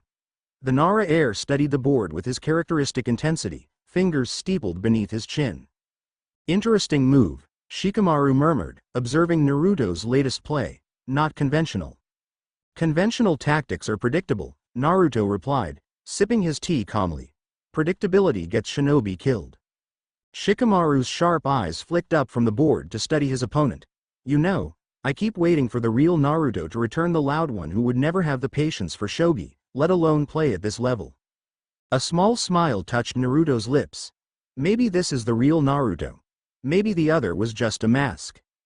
A troublesome mask that you maintained perfectly for years, Shikamaru observed, making his countermove. Which makes me wonder why you've abandoned it now. Because the stakes have changed, Naruto answered simply, and because certain people deserve to know who they're really fighting alongside. Shikamaru's eyebrow raised fractionally. Certain people? Like me? You're the smartest shinobi of our generation, Shikamaru, Naruto stated matter-of-factly. You'll be a Jonin commander before you're 20, and Hokage's chief advisor not long after that. I'd be a fool not to want your mind engaged on the real problems facing us. The casual prediction of his future caused Shikamaru to freeze momentarily, his hand hovering over a shogi piece. That's oddly specific. Is it? Naruto countered innocently. Or is it simply recognizing your natural trajectory based on your abilities and character? Shikamaru completed his move, then leaned back, studying Naruto with new intensity. You know something, he stated rather than asked. Something beyond what you've shared with others. Instead of denying it, Naruto simply inclined his head slightly. Let's just say I have good reason to be preparing for things beyond these exams. The sand and sound invasion, Shikamaru stated flatly, watching carefully for Naruto's reaction. To his credit, Naruto didn't flinch or show surprise. You figured that out on your own? The signs are there if you know where to look, Shikamaru replied with a casual shrug that belied the significance of his deduction. Unusual number of foreign shinobi in the village, increased Anbu patrols, sudden interest in reinforcing perimeter defenses. Plus, the Sand siblings aren't exactly subtle about their mission, especially that Gaara. And you haven't reported your suspicions because I suspected someone already knew, Shikamaru answered, his gaze direct. Someone who's been acting very differently since the Forest of Death. Someone who's been having private meetings with a Sannin and the Hokage himself. Naruto's lips curved in appreciative acknowledgement. Nothing escapes your notice, does it? It's troublesome, Shikamaru admitted with a sigh. I'd rather watch clouds, but my brain doesn't stop analyzing. Good, Naruto said earnestly. We need that brain of yours, Shikamaru, now more than ever. The sincerity in his tone caused Shikamaru to straighten slightly. We? Everyone who values peace, Naruto clarified. This invasion is just the beginning of something larger, forces gathering beyond our borders that threaten everything we know. Shikamaru studied him for a long moment, weighing the conviction in his former classmate's voice against the seemingly outlandish claim. You're serious? Deadly serious, Naruto confirmed. The organization is called Akatsuki S-Rank Missing Nin, hunting Jinchuriki like me for our tailed beasts. Their ultimate goal threatens not just the hidden villages but the entire world. To anyone else, such a claim might have sounded like paranoia or exaggeration. But Shikamaru had always been exceptional at recognizing patterns, at discerning truth from falsehood. And everything in Naruto's demeanor, his calm certainty, the weight behind his words, the absence of his former tendency to dramatize, spoke of genuine conviction based on real knowledge. Troublesome, Shikamaru muttered, though with more gravity than his usual complaint. And I suppose you have a plan? Several, Naruto confirmed. Starting with minimizing casualties during the invasion, continuing with strengthening alliances between villages, and ultimately confronting Akatsuki directly. Ambitious for a genin, Shikamaru observed dryly. Naruto's eyes crinkled with genuine amusement. Good thing I won't be a genin much longer then, isn't it? Your move, by the way. Shikamaru returned his attention to the shogi board, but his mind was clearly processing the implications of their conversation on multiple levels.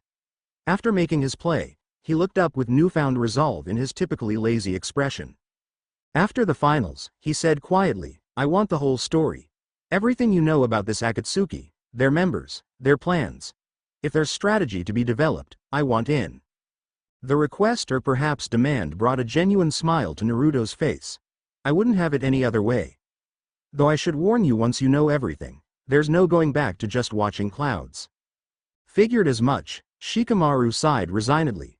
But someone has to keep you from doing something totally troublesome and getting yourself killed. The casual statement, delivered with Shikamaru's characteristic blend of cynicism and loyalty, struck Naruto more deeply than expected. In his original timeline, their friendship had developed gradually through shared missions and trials. This accelerated trust felt like regaining something precious he'd lost. I appreciate that, he said simply, moving his shogi piece in a play that effectively sealed his victory in 3 moves. Shikamaru blinked at the board, then chuckled softly in appreciation. Now that's definitely not the old Naruto. He couldn't plan 3 meals ahead, let alone 3 moves. People change, Naruto replied with a cryptic smile, sometimes faster than anyone expects. On the 23rd day of training, Naruto sought out Sasuke at Training Ground 7, where his teammate had been working with Kakashi on refining his Chidori technique. He arrived to find the training area scarred with lightning burns, trees shattered, and stone boulders reduced to rubble. Kakashi noticed him first, raising a hand in greeting. Naruto. This is unexpected. Sasuke turned, sweat dripping from his brow, chakra still crackling faintly around his right hand. His Sharingan was active, 2 tomo in each eye, tracking Naruto's approach with analytical precision. What brings you here? Sasuke asked, his tone more curious than hostile, a subtle but significant shift from their pre-exam dynamic. I thought you might be interested in a real sparring partner, Naruto suggested. No offense, Kakashi-sensei, but Sasuke needs to test himself against someone who won't hold back. Kakashi's visible eye narrowed slightly. Is that so? And you're volunteering? Unless you think he's not ready, Naruto replied with just enough challenge in his tone to pique Sasuke's interest. The Uchiha straightened, wiping sweat from his brow. I'm ready. Kakashi looked between his students, measuring something only he could see, then nodded slowly. Very well. But standard sparring rules apply. No lethal techniques. Match ends at first definitive strike or my intervention. Both genin nodded their agreement as Kakashi leapt to a safe distance, perching on a boulder to observe. Naruto and Sasuke took positions 20 paces apart, each studying the other with newfound respect. In the weeks since the preliminary matches, Sasuke had grown notably stronger, his chakra control sharper, his physical speed enhanced, his Sharingan more developed. But Naruto had changed too, in ways less immediately visible but no less significant. His chakra, once wild and overwhelming, now flowed with controlled precision. His stance betrayed nothing of his intentions, perfectly balanced between offense and defense. Begin when ready, Kakashi called. For a moment, neither moved, each waiting for the other to show their hand first. Then, simultaneously, they exploded into action. Sasuke led with a barrage of shuriken, each thrown with deadly accuracy. Naruto deflected them with a kunai. His movements economical and precise.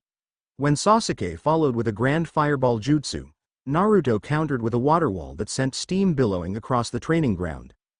Using the cover, Sasuke circled to attack from behind, his Sharingan allowing him to track Naruto's chakra signature through the mist.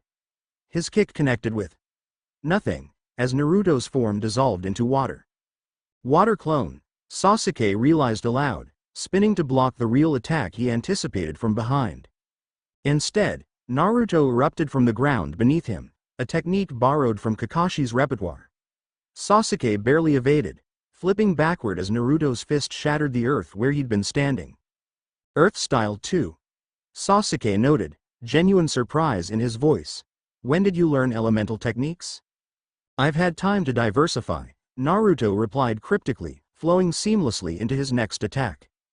What followed was a taijutsu exchange so rapid that even Kakashi had to uncover his Sharingan to follow it properly. Sasuke's Sharingan enhanced perception allowed him to read Naruto's movements, but the sheer speed and unconventional patterns made complete evasion impossible. For every strike Sasuke blocked, another grazed him. For every counter he attempted, Naruto seemed to have already prepared a defense. After a particularly intense sequence, they separated, both breathing slightly harder but neither showing significant fatigue. You're holding back, Sasuke accused, his eyes narrowing. So are you, Naruto countered with a knowing smile.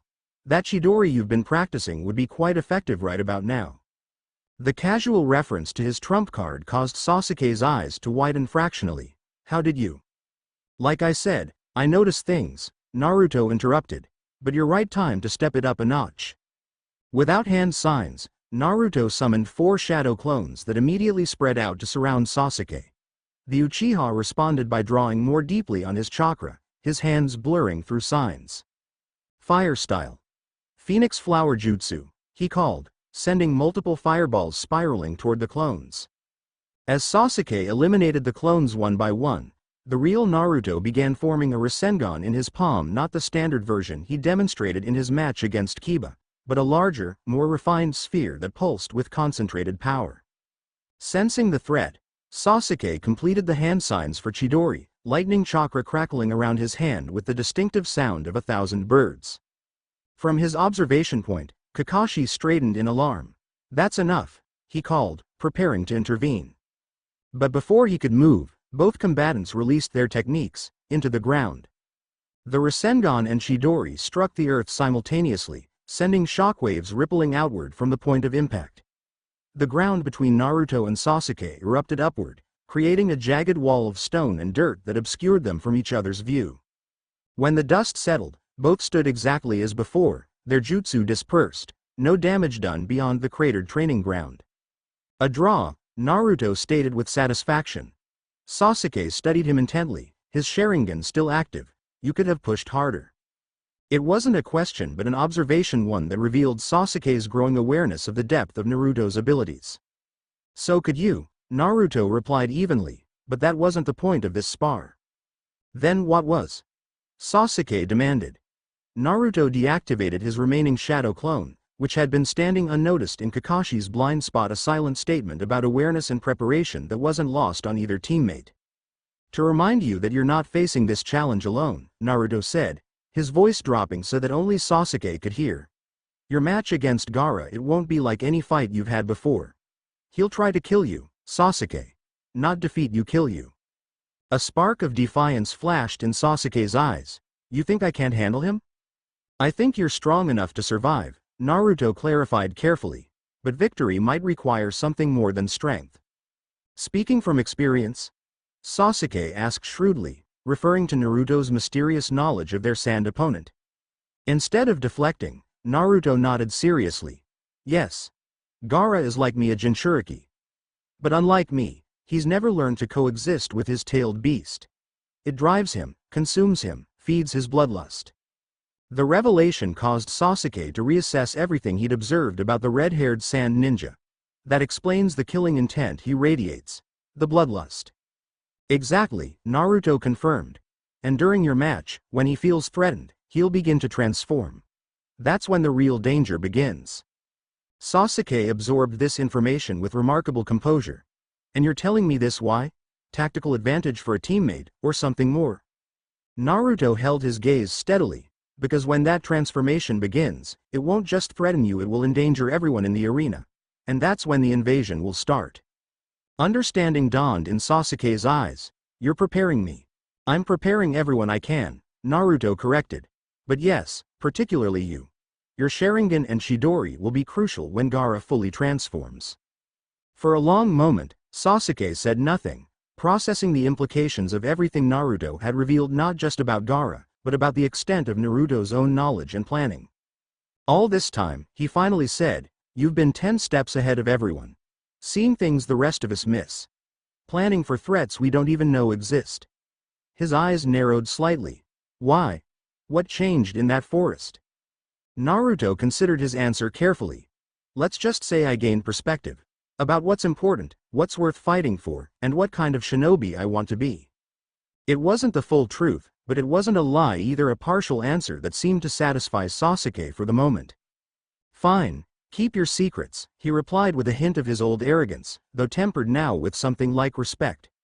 But when this is over, all of it, this invasion, these exams, you and I are going to have a real match. No holding back. Naruto smiled, genuine warmth in his expression. I like that, Sasuke, more than you know. As they rejoined Kakashi, the Jonin eyed them both with careful assessment. Interesting sparring technique, aiming to destroy the battlefield rather than each other. Sometimes the indirect approach is most effective, Naruto replied with a knowing look that made Kakashi wonder, not for the first time, just how much this new version of his student understood about the nature of shinobi combat and about Kakashi himself. Indeed, the copy ninja murmured thoughtfully. Very well. I think that's enough excitement for one day. Sasuke, we'll continue Chidori training tomorrow. As they prepared to go their separate ways, Naruto paused. Sasuke, he called, causing the Uchiha to look back. Remember what matters most. When the time comes, that will make all the difference. The cryptic advice lingered in the air as Naruto departed, leaving Sasuke staring after him with a mixture of frustration and reluctant admiration. Whatever game Naruto was playing, whatever knowledge he possessed, it was clear he was no longer the dead last teammate Sasuke had once dismissed. And in a world where allies were few and threats multiplied daily, that realization was worth more than pride. The night before the finals found Naruto in an unexpected location, seated across from Gaara of the desert on the roof of the visitors' quarters where the Sand siblings were housed. The full moon illuminated their figures, casting long shadows across the tiles. You requested this meeting, Gaara stated, his voice flat, arms crossed over his chest in his characteristic defensive posture. Speak your purpose. Naruto studied the fellow Jinchuriki with compassion that would have been unimaginable to those who knew only Gaara's bloodthirsty reputation. I wanted to talk to you, one vessel to another. Gaara's pale green eyes narrowed slightly. About what? About the voice in your head, Naruto replied calmly. Shukaku. The one tail. About how he whispers to you when you're awake and screams when you try to sleep. About how he promises that blood will quiet him, if only for a little while. The accuracy of the description caused a flicker of genuine emotion to cross Gaara's normally impassive features, shocked, quickly masked by suspicion. How could you know that? Because I'm like you, Gaara, Naruto explained gently.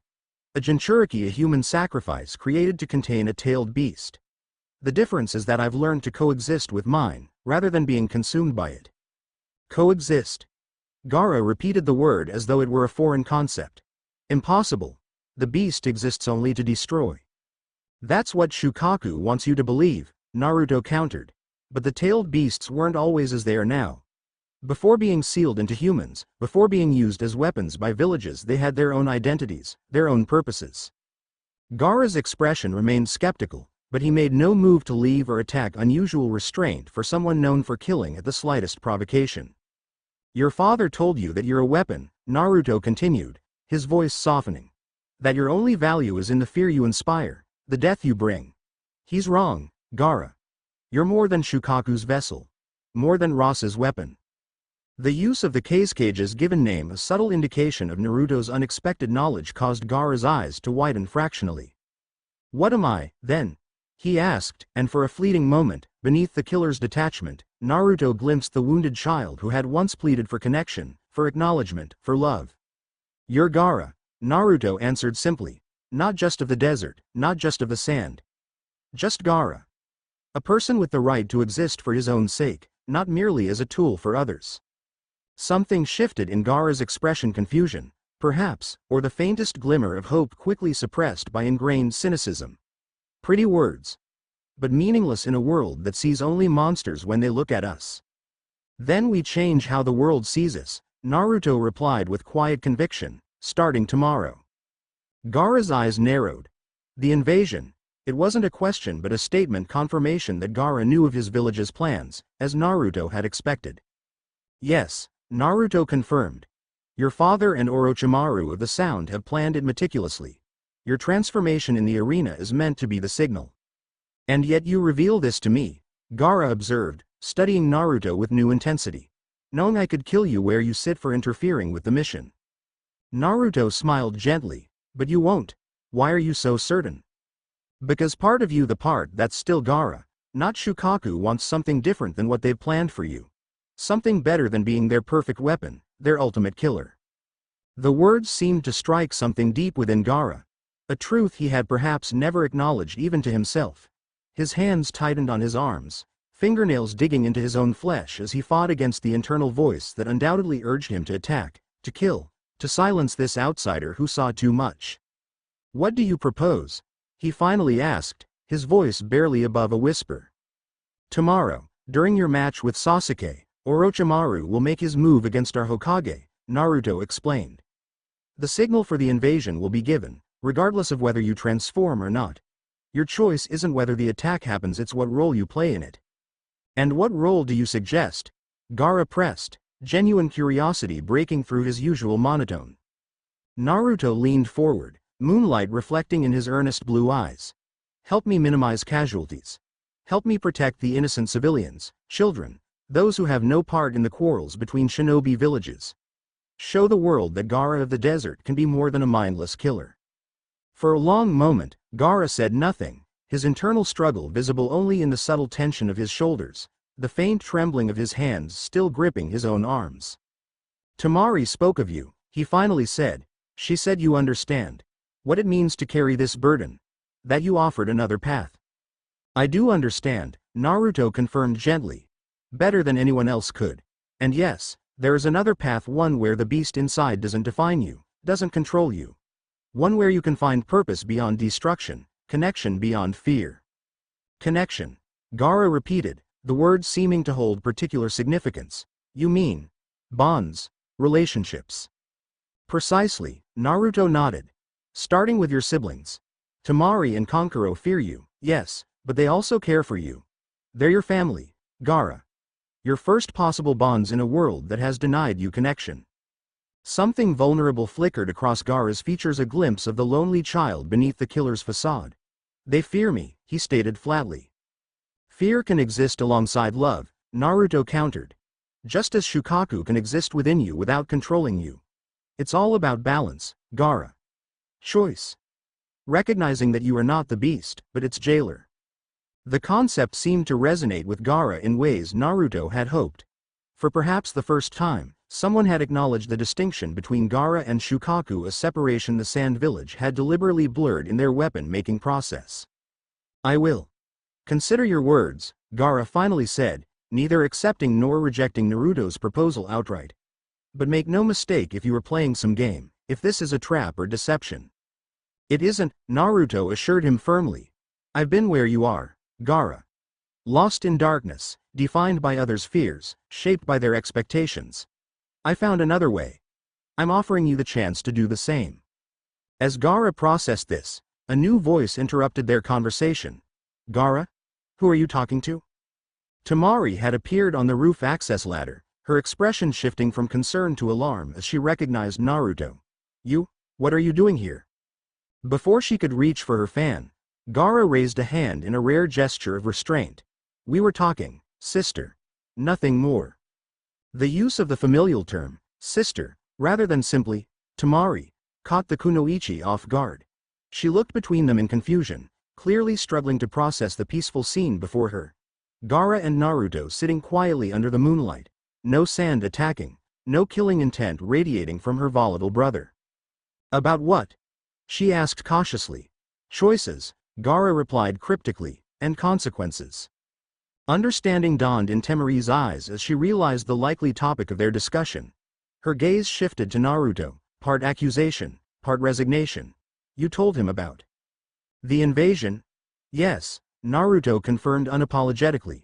Just as I told you, because both of you deserve the chance to make your own decisions, not simply follow orders that will lead to pointless bloodshed. Temari's expression hardened. You realize I should report this, as a shinobi of the sand.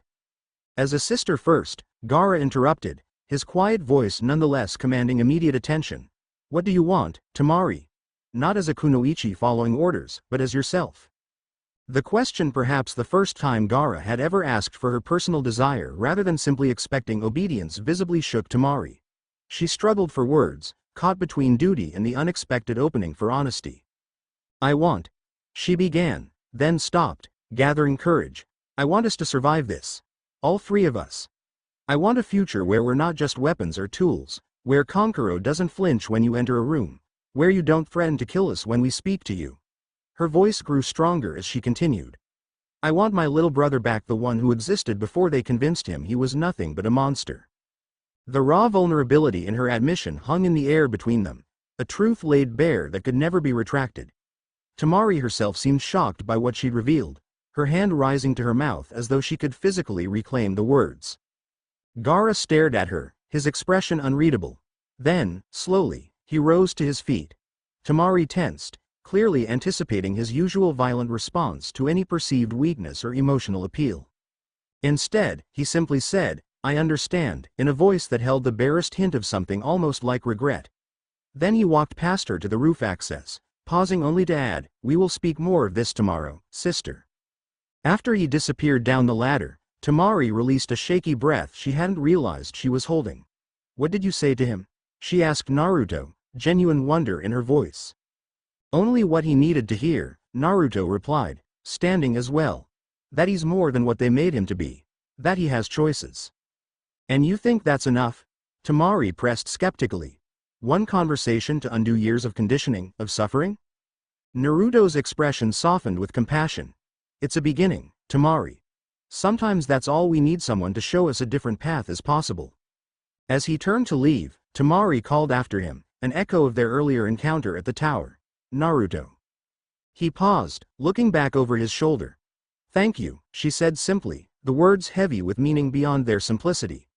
For seeing him as a person when everyone else saw only a weapon. Naruto smiled, a genuine expression that transformed his features, momentarily revealing the warm-hearted boy beneath the strategic genius. Everyone deserves that chance, Temari. Even those we're taught to see as enemies.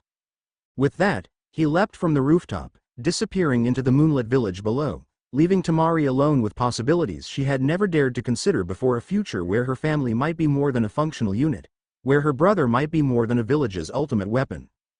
Tomorrow would bring battle, invasion, bloodshed. But tonight, for the first time in years, there was also hope. Dawn broke clear and bright over Konoha on the day of the chunnin exam finals. Throughout the village, an atmosphere of anticipation built as civilians and shinobi alike prepared for the showcase event. Streets filled with spectators heading toward the arena, vendors hawked their wares from colorful stalls, and security details moved discreetly into positions predetermined by intelligence provided through channels that ultimately traced back to Naruto Uzumaki. In his apartment, Naruto completed his preparations with methodical precision.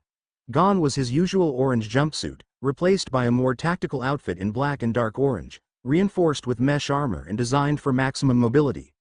Around his neck hung the first Hokage's crystal, a gift from Tsunade in another timeline that he had quietly recovered from its hiding place in the Hokage's vault, a minor theft committed with shadow clones that went unnoticed amid larger preparations. A soft knock at his door interrupted his equipment check. Opening it revealed Hinata, dressed in her own modified combat outfit, the traditional Hyuga robes altered for greater mobility, with reinforced guards at vulnerable points.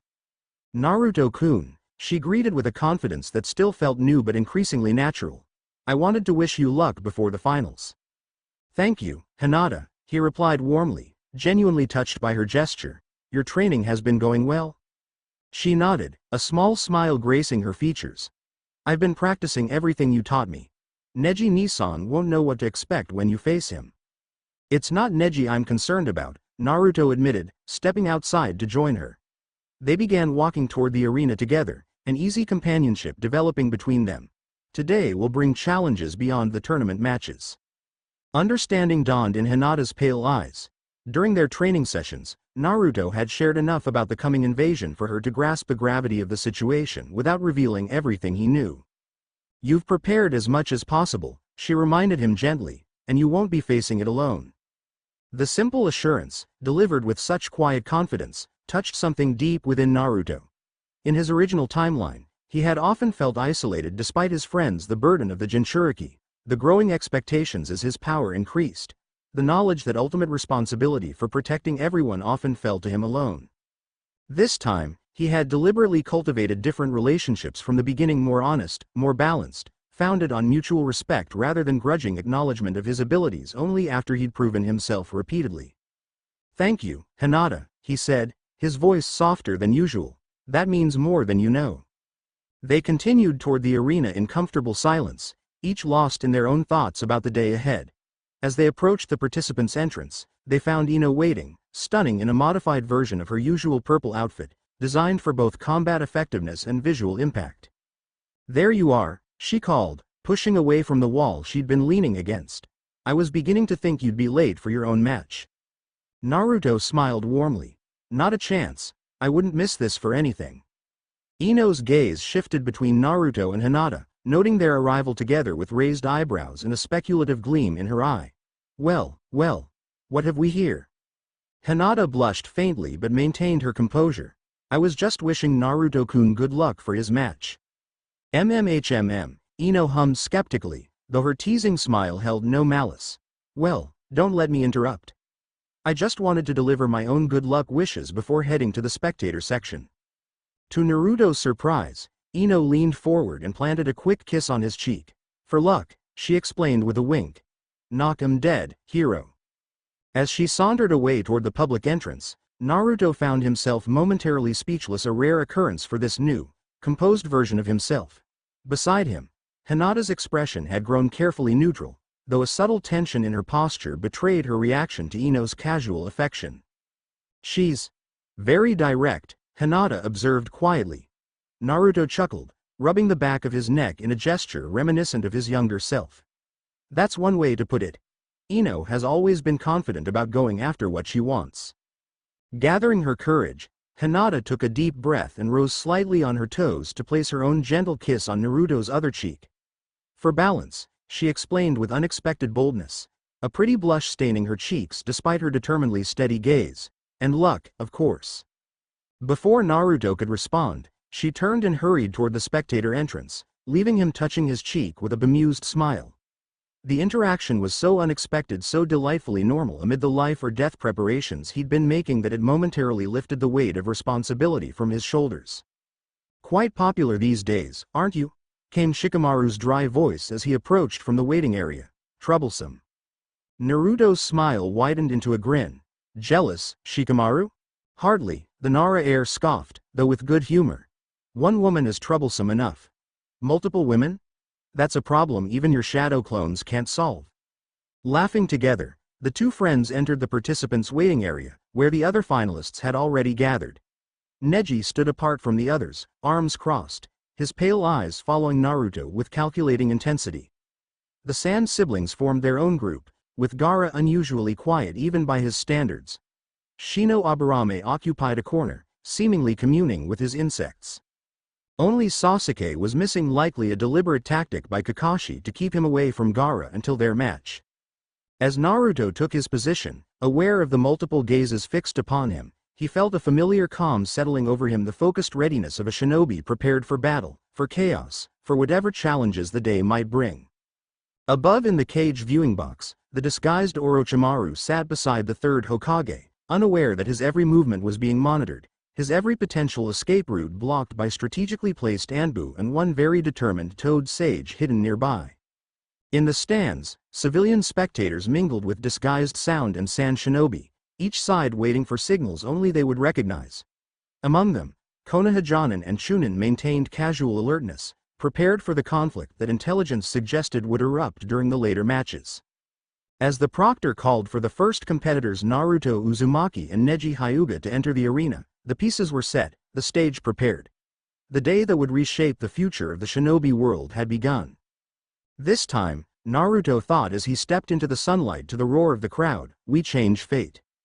Chapter 2 and Chapter 3. Shadows of Invasion. The stadium erupted in a cacophony of cheers as Naruto stepped into the sunlit arena.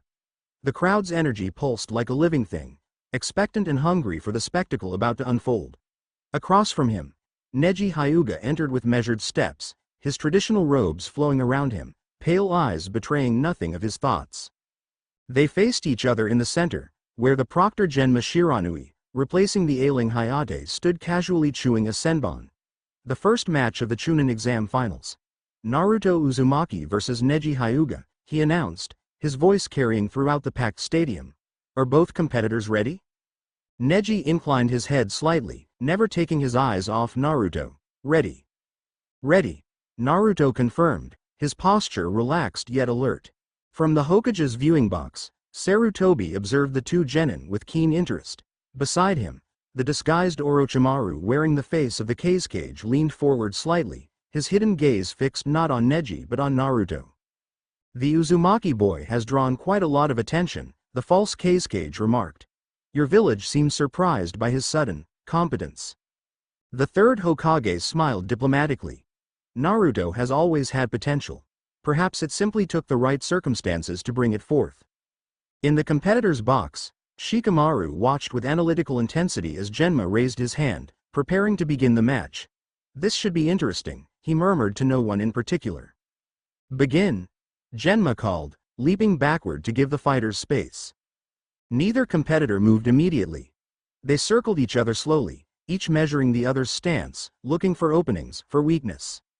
Fate has determined the outcome of this match already, Neji stated calmly. Your newfound skills, whatever their source, cannot overcome the gap between us. I can see through all your techniques with these eyes. Naruto's lips curved into a small smile. You know, Neji, for someone with the Byakugan eyes that supposedly see everything, you're remarkably blind. The taunt caused a flicker of annoyance to cross Neji's controlled features. Bold words from the dead last. Not bold, Naruto replied evenly.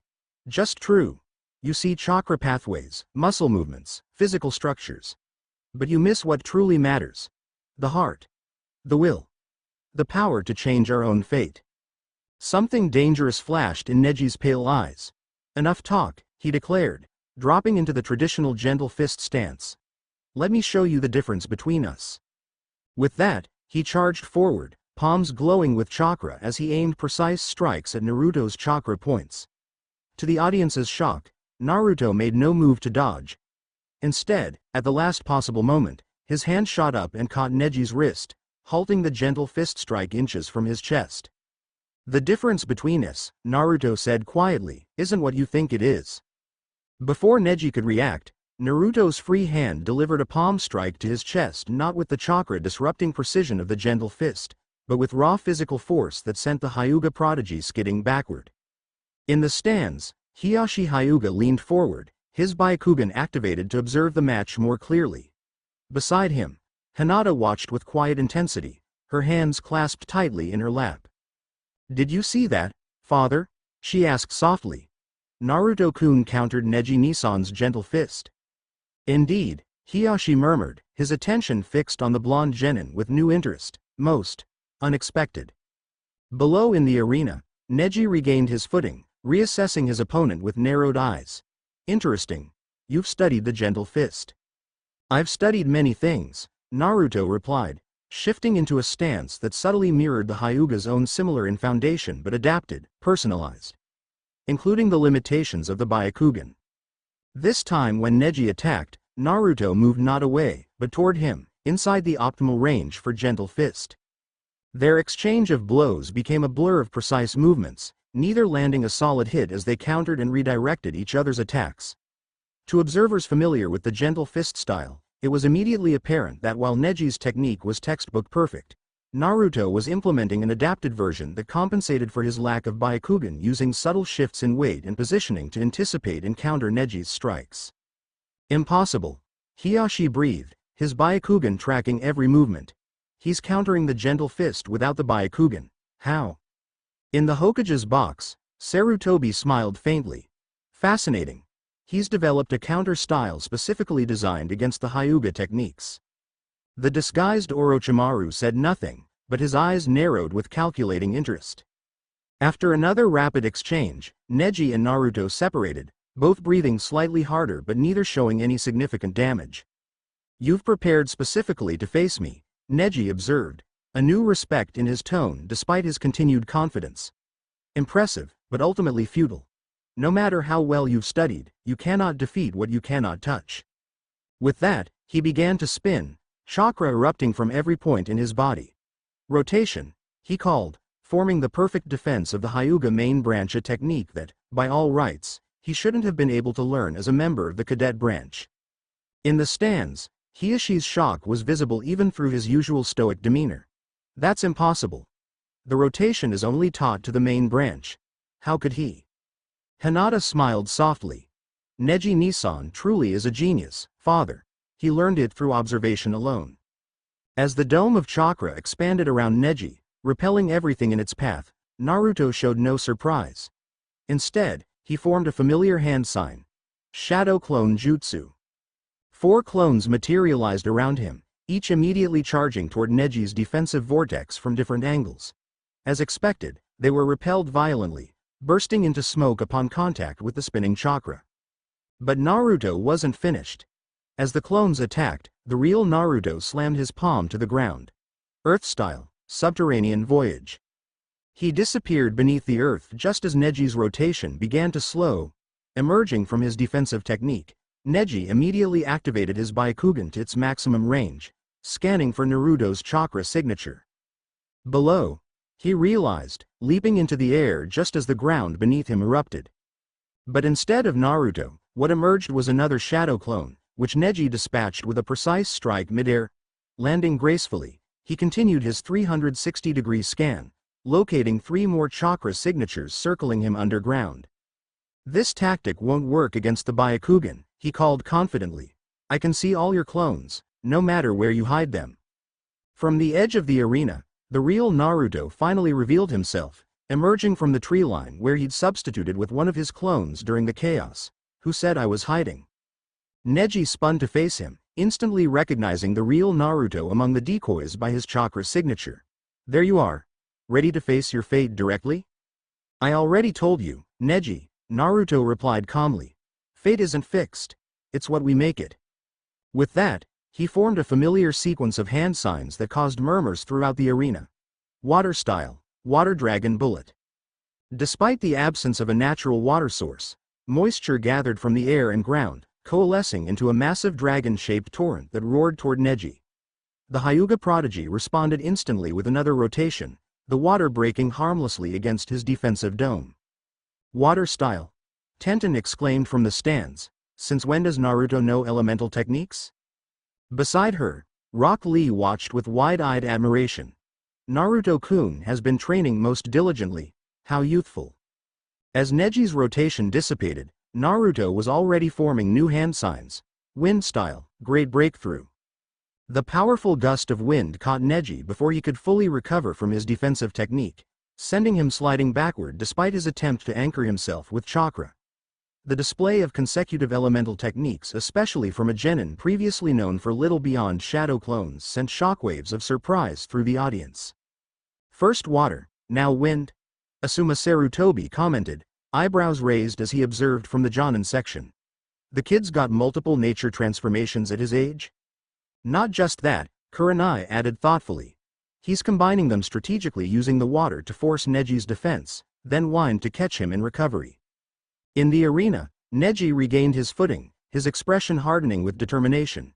Enough games, he declared, sliding into a new stance that even Hiyashi recognized with shock. You're within my range of divination. 8 trigrams 64 palms. Naruto identified the technique before Neji could announce it. Another main branch technique you taught yourself. Your talent really is wasted in the cadet branch, isn't it? The acknowledgement seemed to catch Neji off guard, momentarily recognition of his genius from the very opponent he was attempting to defeat. But his hesitation lasted only a fraction of a second before he launched forward. 8 trigrams. 2 palms, he began, his strikes aimed with perfect precision at Naruto's chakra points. To the audience's collective astonishment, Naruto met the attack head-on, his hands moving in countermeasures that deflected Neji's strikes away from vital chakra points, not blocking, which would still result in chakra disruption, but redirecting. 4 palms. Neji continued, increasing his speed. 8 palms. 16 palms. 32 palms. 64 palms.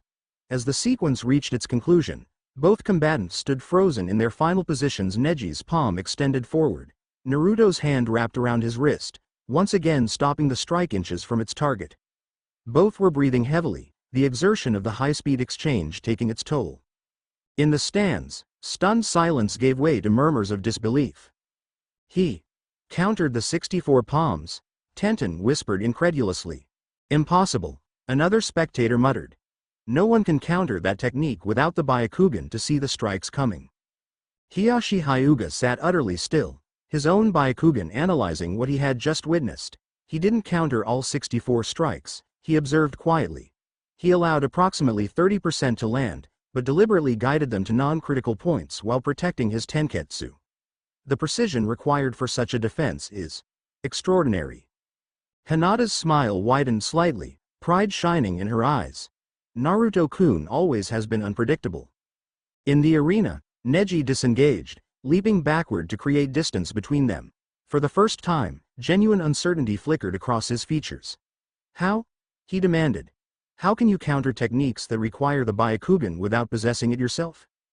Naruto straightened, rolling his shoulders to dispel tension from the exchange. Because I've studied them, Neji. Not just the movements or the chakra patterns, but the philosophy behind them.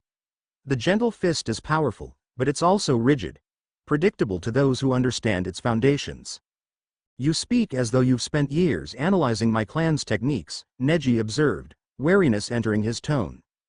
In a manner of speaking, I have, Naruto replied cryptically, but that's not why I'll win today. Oh, despite everything, a hint of Neji's earlier arrogance returned, and why is that? Because I'm fighting for something more important than proving myself or defying fate, Naruto answered, his voice carrying easily through the now hushed arena. I'm fighting to open your eyes, Neji. To show you that the cage you feel trapped in exists as much in your mind as in reality. The words struck with almost physical force, causing Neji to stiffen visibly. You know nothing about my cage, he replied coldly, one hand unconsciously rising toward his forehead protector that hid the branch family seal. I know everything about it, Naruto countered gently. The caged bird seal. The division between main and branch families. Your father's sacrifice in place of Hiyashi-sama. I know about all of it, Neji. Complete shock registered on Neji's face. These were clan secrets, personal tragedies never discussed outside the Hyuga compound. In the stands, Hiyashi had gone rigid, his hands gripping his knees tightly as he stared down at the arena. How could you possibly? Neji began, then his expression hardened. Who told you these things? Hinata-sama. No one told me, Naruto replied simply. Just as no one taught you the rotation or the 64 palms. Some knowledge finds us when we need it most. For a moment, something vulnerable flickered in Neji's pale eyes, a glimpse of the wounded child beneath the prodigy's cold exterior. Then his mask of control returned, harder than before. Enough talk, he declared, chakra flaring around him as he prepared for another attack. Let's finish this. Naruto nodded in agreement. Yes, let's end this, but first, I want you to see something clearly. He formed a single hand sign, and golden chakra began to shine around him, not the explosive, corrosive power of Baryon mode, but the more sustainable, harmonious energy of his Nine Tails chakra mode. The transformation was subtle compared to its full potential, but unmistakable to those with the eyes to see, a chakra of extraordinary purity and power, flowing through and around Naruto's body in geometric patterns that seemed almost deliberate in their precision. In the cage box, the third Hokage leaned forward, his eyes narrowing in recognition and concern. Beside him, the disguised Orochimaru went very still, his attention now fully captured by the display below. What is this? Neji demanded, his Byakugan revealing details invisible to normal sight: the perfect harmony of Naruto's chakra network, the seamless integration of the foreign chakra with his own, creating something entirely new. This isn't ordinary chakra. No, Naruto agreed. It isn't. Just as your cage isn't ordinary, Neji. But like this chakra, your fate can be transformed not by denying what exists, but by changing your relationship to it. With that philosophical statement hanging in the air, Naruto moved faster than before, fast enough that even Neji's Byakugan struggled to track him. One moment he was standing 15 feet away, the next he was directly before Neji, golden chakra illuminating the shock on the Hyuga's face. Neji reacted instinctively, beginning another rotation, but Naruto was already inside his guard. Their eyes met for a split second, Byakugan to cerulean blue, before Naruto delivered a precise strike to Neji's chest. The impact wasn't devastating or dramatic. It didn't send Neji flying across the arena or crashing into walls. Instead, it was surgical in its precision, a single fingertip to a specific point that Naruto shouldn't have been able to identify without the Byakugan. Neji's eyes widened in shock as he felt his chakra network respond to the strike, not shutting down or disrupting as the gentle fist would do, but momentarily resonating, as though Naruto had struck a tuning fork within his chakra system. What did you? He began, but couldn't finish as his body suddenly felt heavy, his movements slowing despite his mind's commands to defend himself. I disrupted the chakra flow to your central nervous system, Naruto explained calmly, the golden aura fading as he stepped back. Temporarily. It'll wear off in about 10 minutes with no permanent effects. Neji struggled to maintain his stance as his limbs grew increasingly unresponsive. Impossible, he whispered. Only a Hyuga could know that point exists, let alone target it accurately. As I said, Naruto replied gently, some knowledge finds us when we need it. Unable to maintain his balance any longer, Neji sank to his knees, his Byakugan deactivating involuntarily as his chakra control faltered. Yet even in defeat, his pride remained intact, his gaze steady as he looked up at Naruto. It seems, he acknowledged quietly, that fate had a different plan today than I anticipated. Naruto approached him, kneeling to meet Neji at eye level. Fate isn't a fixed path, Neji. It's a river with countless branches, and we choose which one to follow with every decision we make. He placed a hand on Neji's shoulder, an unexpected gesture of respect that caused murmurs throughout the stadium. Your father chose his path out of love, not obligation. He transformed his cage into a door for your future. Can you do any less with yours? The words seemed to strike something deep within Neji, a truth he had perhaps always known but refused to acknowledge. For a brief moment, the mask of the cold prodigy cracked completely, revealing raw emotion beneath. How do you know such things? He asked, his voice barely audible to anyone but Naruto. About my father, about me. Naruto smiled gently, because I see you, Neji. Not just your techniques or your genius, but your heart. Your pain. Your potential to be more than what circumstances have made you. Before Neji could respond, Genma approached, assessing the situation with a professional eye. Winner. Naruto Uzumaki, he announced, causing the stadium to erupt in cheers and applause. As medical ninja arrived to assist Neji, Naruto leaned closer to whisper one final message. When you recover, look for Hinata. She has more to teach you about breaking cages than you might imagine. With that cryptic advice, he straightened and walked toward the exit, leaving Neji staring after him with a mixture of confusion, respect, and the first fragile stirrings of hope. In the stands, reactions varied wildly. Civilians who had bet against the former, dead last, groaned at their losses, while those who had taken the long odds cheered their windfall. Shinobi observers, however, were engaged in more serious analysis. That wasn't just a victory, Kurenai observed quietly, that was a message. Several messages, Asuma agreed, lighting a fresh cigarette. To the Hyuga clan, to the other competitors, and to anyone watching who understands what that golden chakra represented. In the Hokage's box, the third maintained a diplomatic smile while his mind raced with implications. Beside him, the disguised Orochimaru studied Naruto's departing figure with undisguised interest. Most impressive, the false Kazekage remarked. Your village has produced quite the remarkable genin. Indeed, Sarutobi replied evenly, fully aware of who sat beside him. Naruto has always been full of surprises. As Naruto entered the competitor's waiting area, he found the other finalists watching him with new intensity, particularly Gaara, whose pale green eyes tracked his every movement with a mixture of curiosity and something almost like recognition. Shikamaru approached, hands in his pockets in his characteristic casual stance. "Troublesome as always," he commented dryly. "I thought the plan was to keep a low profile until necessary." "Plans adapt to circumstances," Naruto replied with a small smile. "Besides, Neji needed that lesson more than I needed secrecy." Before they could continue their conversation, the proctor's voice echoed through the stadium once more. "The next match. Sasuke Uchiha vs. Gaara of the Desert."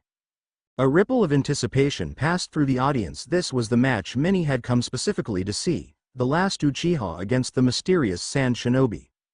But as Gaara made his way toward the arena floor, no Sasuke appeared to meet him.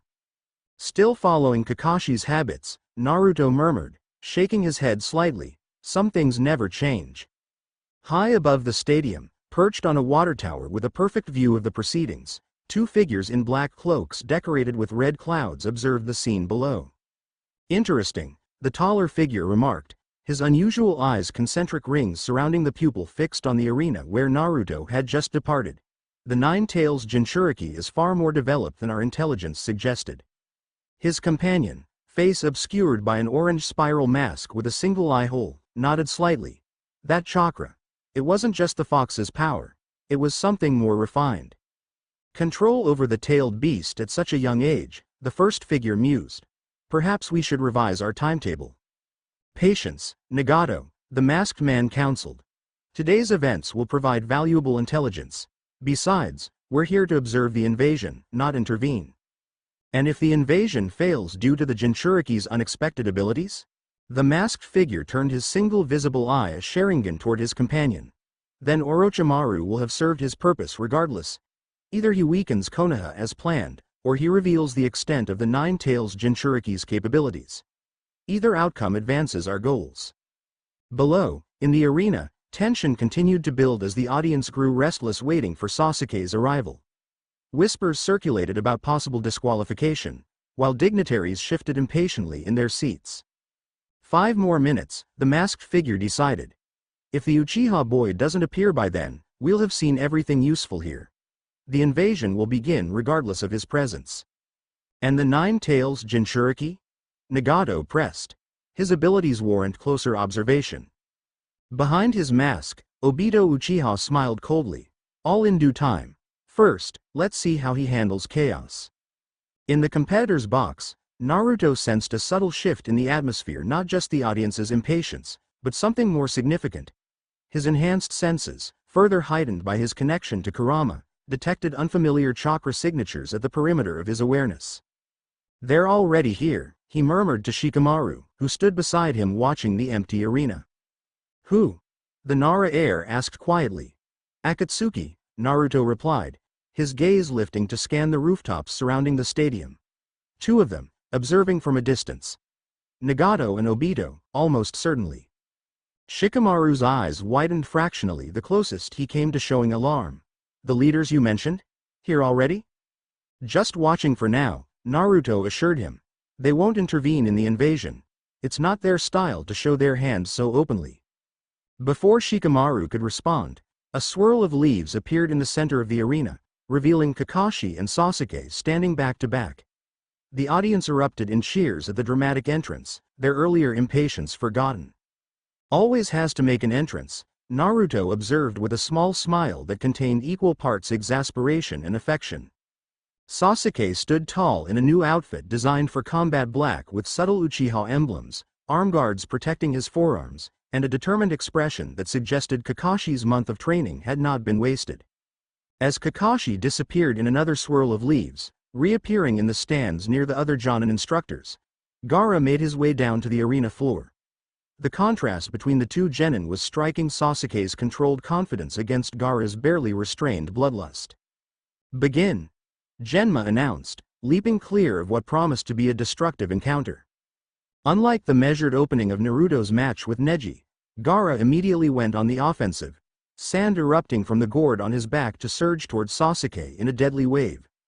The Uchiha responded with impressive speed, activating his Sharingan and dodging the initial assault with millimeters to spare. What followed was a display of high-speed combat that had the audience on the edge of their seats. Sasuke's month of training with Kakashi had clearly focused on speed and evasion, crucial skills against an opponent whose defense was supposedly absolute. He darted around the arena, testing Gaara's sand defenses from multiple angles, each attack slightly faster than the last. He's mimicking Lee's strategy from the preliminaries, Tenten observed from the stands, using pure speed to get past the sand. But with the advantage of the Sharingan to predict the sand's movements, Guy added thoughtfully, most youthful adaptation. In the arena, Sasuke finally broke through Gaara's defense, landing a solid kick that sent the sand ninja skidding backward. For most opponents, such a breakthrough would be cause for celebration. But those familiar with Gaara recognized the danger signs immediately: the cracking of his sand armor, revealing flesh beneath, and the growing intensity of his killing intent. "Mother wants your blood," Gaara whispered, audible only to Sasuke and those with enhanced hearing like Naruto. "She will have it." Sasuke's eyes narrowed as he prepared for another assault.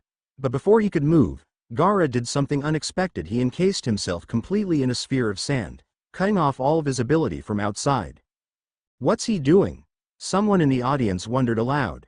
In the competitor's box, Naruto tensed visibly. "It's starting," he murmured to Shikamaru. "The transformation."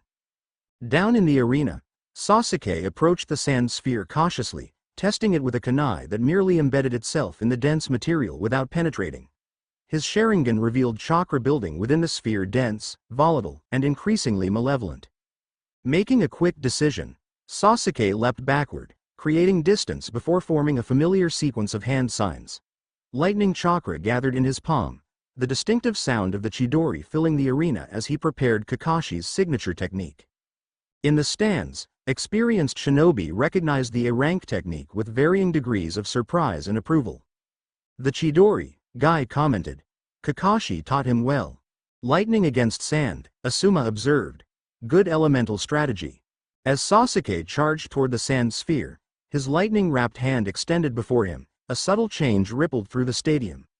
In various locations throughout the stands, disguised sound and sand shinobi tensed, ready for the signal that would initiate the invasion. In the cage box, the disguised Orochimaru shifted slightly, his hand moving toward a concealed signal device. The third Hokage, alert to every movement, prepared himself for the confrontation he knew was coming. And in the competitor's box, Naruto closed his eyes briefly, reaching out with his senses to confirm the positions of all the players in this deadly game and who positioned strategically throughout the stadium. Jiraiya hidden near the cage box, Kakashi and the other Jonin spread among the civilians, and the shadow clones he had dispatched earlier to key defensive positions around the village. "It's time," he said quietly, opening his eyes to meet Shikamaru's gaze. "Remember your position." The Nara heir nodded, his usually lazy expression replaced by focused determination. "Troublesome, but I'm ready." Below in the arena, Sasuke's Chidori pierced the sand sphere with a shower of lightning and a sound like shattered glass. For a moment, complete silence fell over the stadium as everyone strained to see the outcome. Then a blood-curdling scream erupted from within the sphere, not of pain, but of rage. "Blood! My blood!" Gaara's voice, distorted and inhuman, echoed throughout the arena. The sand sphere began to crumble, revealing Gaara clutching his wounded shoulder, his eyes wide with shock and growing fury. But more alarming was the transformation already beginning, his injured arm elongating, covered in sand that took the form of a monstrous limb with blue veins and claws. "What in the world?" Sasuke muttered, backing away instinctively from the grotesque sight. Before the transformation could progress further, white feathers began falling from the sky, a genjutsu designed to put civilians and unprepared shinobi to sleep. Throughout the stadium, heads began to droop as people succumbed to the illusion. Those with training quickly recognized the technique. Experienced shinobi throughout the stands released themselves from the genjutsu, rising to meet the threat as disguised enemy ninja revealed themselves, shedding their civilian garb to attack.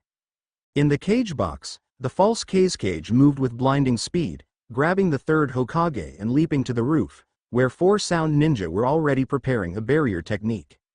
"So, it begins," Sarutobi observed calmly as the purple barrier formed around them, isolating the 2 leaders from outside interference. Orochimaru. The false Kazekage chuckled, reaching up to peel away his disguise, revealing the pale, snake-like features beneath. Sensei. How perceptive of you.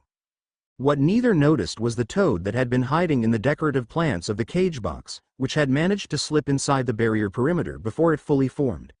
The small creature observed silently before disappearing in a puff of smoke, a summoning reverse triggered to alert its master. In the arena, chaos erupted. Sasuke found himself facing a partially transformed Gaara, who seemed caught between continuing their match and responding to the invasion signal. Before either genin could decide their next move, Sand Jonin appeared beside Gaara. The plan has begun, one of them informed him urgently. We need to get you clear for the full transformation. Gaara growled, clutching his wounded shoulder, his partially transformed arm twitching with barely contained power. I want to kill him, he snarled, his eyes fixed on Sasuke. Mother wants his blood. There's no time, the Jonin insisted. The signal was intercepted, came Naruto's voice as he landed beside Sasuke, golden chakra already flowing around him. Your invasion isn't going according to plan, I'm afraid. The Sand Jonin turned in shock, clearly not expecting interference so quickly. The Nine Tails Jinchuriki, one of them recognized with alarm. Baki-sensei warned us about him. Get Gaara out of here, the lead Jonin ordered his colleagues. I'll handle these genin. Before they could move, however, Naruto formed a familiar cross-shaped hand sign. Shadow Clone Jutsu. Dozens of clones materialized throughout the arena, immediately engaging the sand ninja who had come to extract Gaara. The real Naruto turned to Sasuke. Follow Gaara if they manage to escape with him. Do not engage alone, wait for me. His full transformation is beyond what you're prepared to handle. Sasuke bristled slightly at the command but nodded his understanding. What about the village? Already being defended, Naruto assured him. Focus on Gaara, he's the most destructive weapon they have. With that, he created another shadow clone to remain with Sasuke while the real Naruto leapt toward the stands, where civilians were being evacuated by Konoha chunnin while Jonin engaged the infiltrators. In the competitor's box, Shikamaru had already departed for his assigned position, coordinating with Asuma to intercept enemy forces at the eastern wall. Temari and Kankuro stood frozen in indecision, watching as their brother struggled against his partial transformation below. This isn't right, Temari murmured, her hand gripping her fan tightly. The plan is falling apart before it even begins. We need to help Gaara, Kankuro insisted, if he loses control here. Then everyone dies, Temari finished grimly, including us. Making a decision, she turned to her brother. Let's get him out of here, not for the invasion, but for his own sake. Remember what Naruto said. Kankuro's eyes widened slightly. You're choosing his path? Over our father's orders? Temari's expression hardened with resolve. I'm choosing our brother's welfare over a plan that was doomed from the start. Are you with me or not? After a moment's hesitation, Kankuro nodded. Always, sister. Together, they leapt down to join the struggle around Gaara, but their intentions had shifted, no longer to facilitate the invasion, but to protect their brother from both sides of the conflict. Across Konoha, the invasion unfolded with unexpected difficulty for the attackers. Where they had anticipated surprise and chaos, they instead found prepared defenders and coordinated resistance. At the main gates, summoned snakes attempted to breach the walls but were met with pre-positioned explosive seals that significantly reduced their effectiveness. Within the village, disguised ambush squads emerged precisely where infiltrating teams attempted to penetrate, creating the unsettling impression that Konoha had somehow anticipated not just the invasion itself, but the specific tactical approach. On the western wall, where a major thrust of the sand forces had been planned, Kakashi Hatake appeared with a squad of Jonin. Just as the attack began, intercepting the first wave before they could establish a foothold.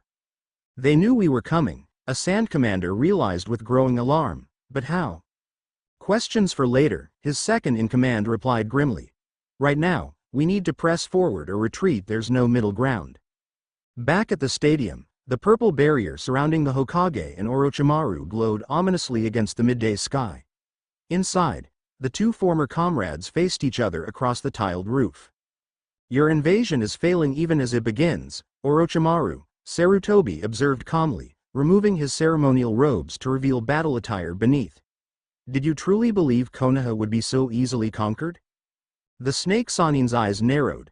How intriguing. You were prepared, specifically prepared. Tell me, Sensei, how did you know the details of our plan? A good shinobi never reveals his intelligence sources, Sarutobi replied, a small smile playing at his lips. Orochimaru chuckled, the sound devoid of warmth. No matter. Even prepared, Konoha cannot withstand the full force of 2 villages combined. And you, old man, cannot defeat me alone. Who said he was alone? Came a familiar voice as a puff of smoke revealed Jiraiya standing beside his former teacher, arms crossed, an expression uncharacteristically serious. Shock registered briefly on Orochimaru's face before he masked it with a sneering smile. Jiraiya. Still playing the loyal dog to Konoha's master, I see. And you're still slithering around in the shadows, Jiraiya countered. Some things never change. The 4 sound ninja maintaining the barrier exchanged worried glances. Their technique was designed to isolate the Hokage for Orochimaru to eliminate. The presence of another Sannin inside the barrier significantly altered the balance of power. Lord Orochimaru, one of them called. Should we release the barrier and regroup? No, Orochimaru snapped, his composure cracking slightly. Maintain the barrier. I can handle these 2 aging fools. His hands formed a sequence of signs, his long tongue licking his lips in anticipation. Besides, I've prepared something special for my dear sensei. Let's see how you both fare against the previous Hokages themselves. Reanimation Jutsu, Sarutobi identified grimly as coffins began to rise from the rooftop. Not so fast, Jiraiya countered, slamming his palm to the ground. Sealing technique. Toad gourd prison. A massive toad gourd materialized, instantly absorbing the partially emerged coffins before they could fully manifest. Orochimaru's eyes widened in genuine alarm. That's impossible. You couldn't have prepared a counter to my reanimation specifically. And yet, here we are, Jiraiya replied with grim satisfaction. Maybe you're not as unpredictable as you think, old friend. Realizing his greatest trump card had been neutralized, Orochimaru's expression contorted with fury. No matter. I don't need the former Hokages to kill you both. With that, he charged forward, his Kusanagi sword emerging from his mouth as he engaged both Sannin and Hokage simultaneously in close combat. Outside the barrier, Anbu teams worked frantically to find a way through the 4 violet flames formation. Among them, a silver-haired Anbu with a dog mask directed the efforts. Standard disruption techniques aren't working, he reported to the commander. The barrier requires simultaneous destruction of all 4 anchor points. Keep trying, the commander ordered. The Hokage needs our support. Nearby, Naruto landed on the rooftop, having dispatched a squad of sound chunnin in the streets below. His enhanced senses could detect the battle raging inside the barrier, 3 immensely powerful chakra signatures clashing in what appeared to be an even match for the moment.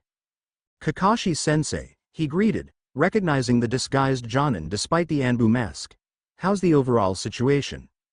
If the silver-haired Anbu was surprised by Naruto's easy identification of him, he didn't show it. The invasion is struggling to gain momentum.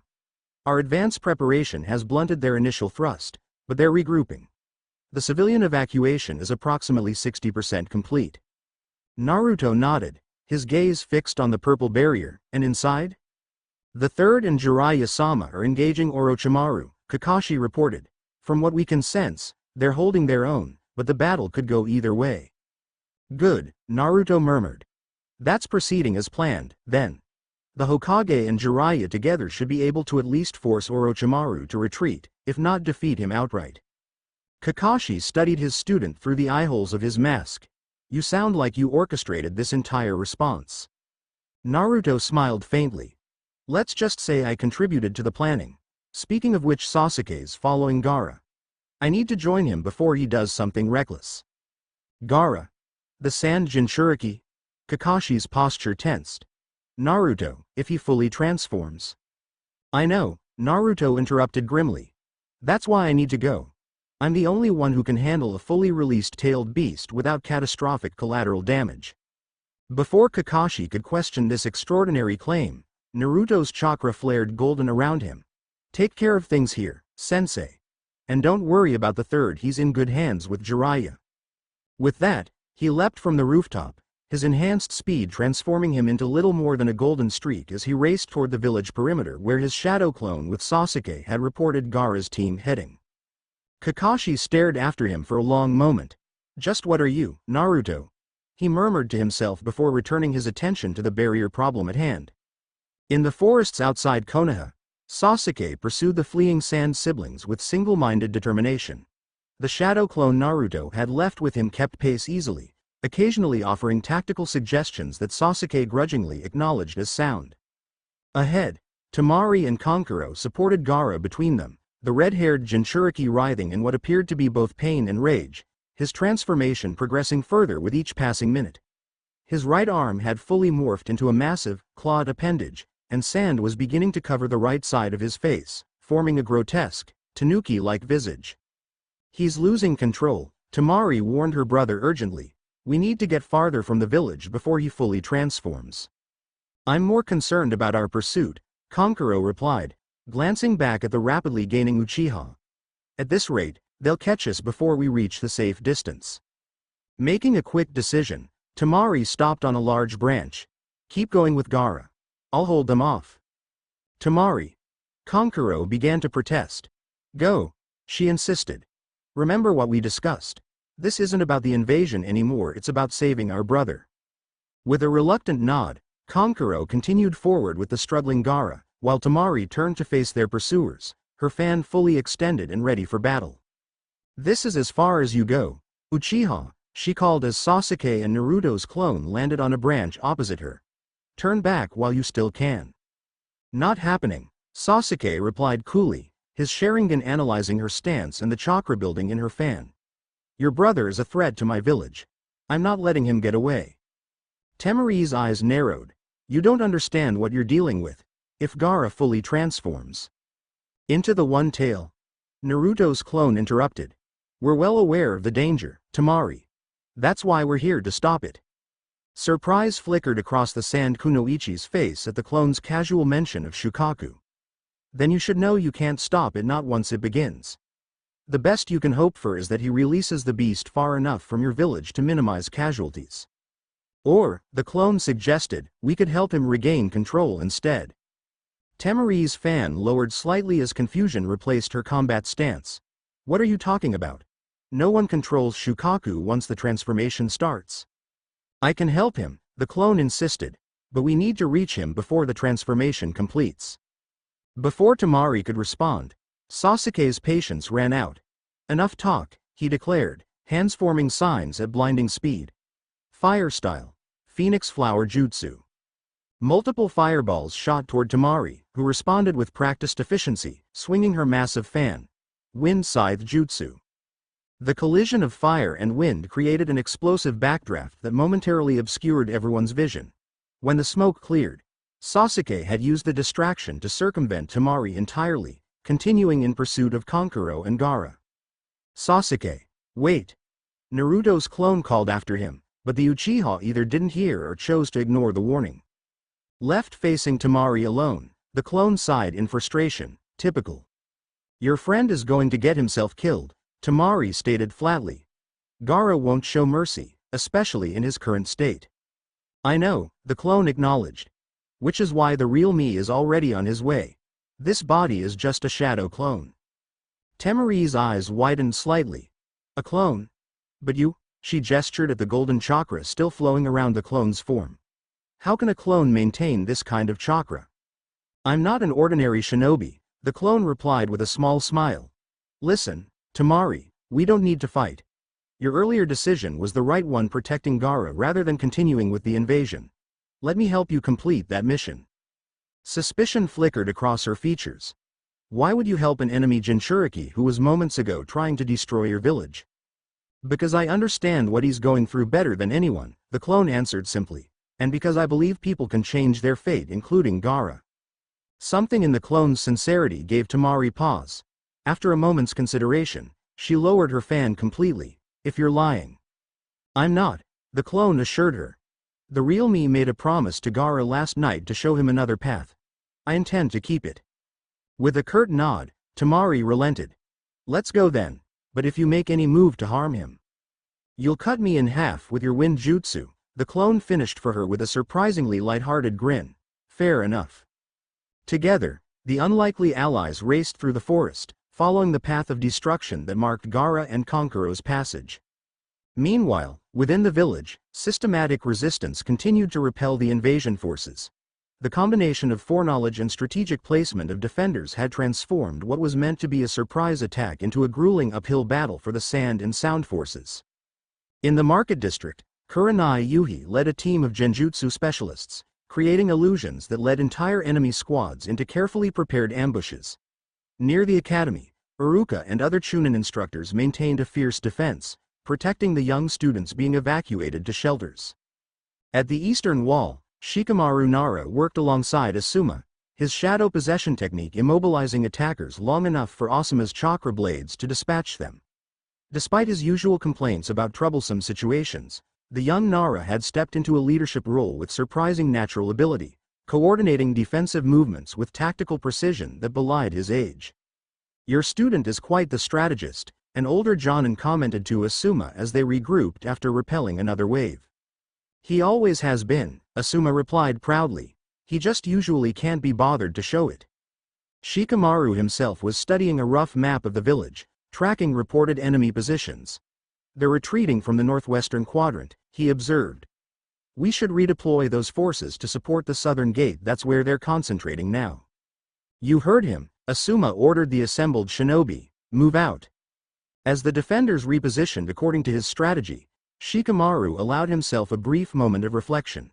The weight of responsibility of knowing lives depended on his decisions was as troublesome as he'd always imagined. Yet there was also a clarity to it, a purpose that cut through his usual lethargy. This, he realized, was what Naruto had been preparing him for with their conversations over shogi. Not just for this invasion, but for larger conflicts to come. The thought was simultaneously exhausting and strangely motivating. Troublesome, he muttered to himself, but with a newfound resolution as he returned his attention to the battle at hand. Deep in the forest, Sasuke finally caught up to Konkuro and Gaara in a small clearing. The puppet master stood protectively before his brother, who had collapsed against a tree trunk, the transformation now covering nearly half his body. "That's far enough, Uchiha," Konkuro declared, his fingers glowing with chakra threads connected to the wrapped bundle on his back crow, his combat puppet. "Turn back now, or I'll be forced to kill you." Sasuke's eyes narrowed, Sharingan spinning as he assessed the situation. "Stand aside. My quarrel isn't with you." "My brother is not your enemy," Konkuro insisted, though the irony of his statement was evident as Gaara growled inhumanly behind him, sand continuing to spread across his form. "He's a victim of our father, of our village, of the monster they sealed inside him." "Noble sentiments," Sasuke replied coldly. "But that doesn't change the fact that he's transforming into a threat that could destroy my village. I can't allow that." Before Konkuro could respond, Gaara's partially transformed arm shot forward, shoving his brother aside with enough force to send him crashing into a nearby tree trunk. "Stay out of my way," Gaara snarled, his voice distorted and multi-layered as though another entity spoke through him. "He's mine to kill." Sand erupted around him, his transformation accelerating as he focused his killing intent on Sasuke. The right side of his face was now completely that of Shukaku, one eye transformed into the starred gold on black of the tailed beast, while his human eye glared with unrestrained bloodlust. "Your blood will prove my existence," he roared, launching himself at Sasuke with frightening speed despite his partially transformed state. Sasuke barely evaded the initial attack, the clawed sand arm gouging massive furrows in the ground where he had stood. Landing on a tree branch, he quickly formed hand signs. "Fire style, Great Fireball Jutsu." The massive fireball engulfed Gaara's position, but when the flames cleared, a shield of hardened sand had protected him completely. Worse, the heat had apparently accelerated his transformation, glass-like elements now visible in the sand coating his body. "Is that all you have, Uchiha?" Gaara mocked, his human voice almost completely subsumed by Shukaku's guttural tones. "Mother wants a stronger opponent." Realizing standard techniques would be ineffective, Sasuke retreated to a higher vantage point, chakra already gathering in his palm for a chidori. The lightning technique was his one successful attack against Gaara's defenses, his best chance at stopping the transformation before it completed. Before he could launch his attack, however, a golden flash intercepted Gaara's next assault. The real Naruto had arrived, catching Gaara's transformed arm with his bare hand, the golden chakra surrounding him creating a barrier between his skin and the corrosive sand. "That's enough, Gaara," Naruto stated firmly, his voice carrying a natural authority that momentarily stunned everyone present. "This isn't what you want." "What would you know of what I want?" Gaara snarled, trying unsuccessfully to free his arm from Naruto's grip. "I want his blood. I want to feel alive by taking his life." "No," Naruto countered calmly. "What you want is acknowledgement, connection, purpose beyond being a weapon, beyond pain." The words seemed to strike something within Gaara, causing him to falter momentarily. In that brief hesitation, Naruto pressed his advantage not with physical force but with understanding. "I know because I was like you," he continued, maintaining his grip on Gaara's transformed arm while meeting his gaze steadily. "Alone. Feared. Hated for something I had no control over. The difference is that I found people who saw me, not the beast inside me, but me. You can have that too, Gaara." "Lies," Gaara roared, but the desperation in his voice betrayed the impact of Naruto's words. "No one sees anything but a monster. A weapon. Your siblings do," Naruto countered, nodding toward Kankuro, who was struggling to his feet, and Temari, who had just arrived with Naruto's clone. "They risked everything to get you away from the village, not to complete the invasion, but to protect you." Confusion rippled across the human half of Gaara's face. "Protect me?" "Yes, brother," Temari confirmed, stepping forward cautiously. "We chose you over the mission. Over father's orders. Because you matter to us not as a weapon, but as our brother." Kankuro joined her, his usual cynicism absent as he nodded agreement. "We're done being afraid, Gaara. Done watching you suffer while pretending not to care. We want our brother back." The simple, heartfelt declaration seemed to reach something buried deep within Gaara, a core of humanity that had been systematically suppressed but never fully extinguished. The transformation, which had been steadily progressing, momentarily slowed. "They're lying," came a new voice, guttural, ancient, and malicious, emerging from Gaara's transformed half. "They fear you. They've always feared you. Only through blood can you prove your existence." "That's Shukaku talking," Naruto identified, his grip on Gaara's arm tightening as golden chakra flowed from his hand into the sand-covered limb. "Not you, Gaara. You don't have to listen to him anymore." Inside Gaara's fractured consciousness, a battle was taking place, one that manifested physically as his transformation alternately advanced and receded. Sand whipped around the clearing as his control fluctuated, his body hunching in pain as he clutched his head with his still human hand. "Make it stop," he groaned, momentarily sounding like a lost child rather than a rampaging beast.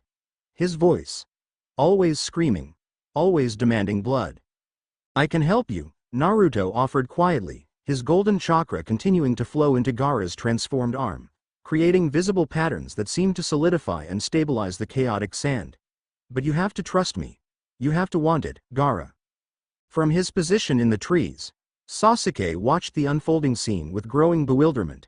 He had prepared himself for a battle to the death against a tailed beast, not whatever this was.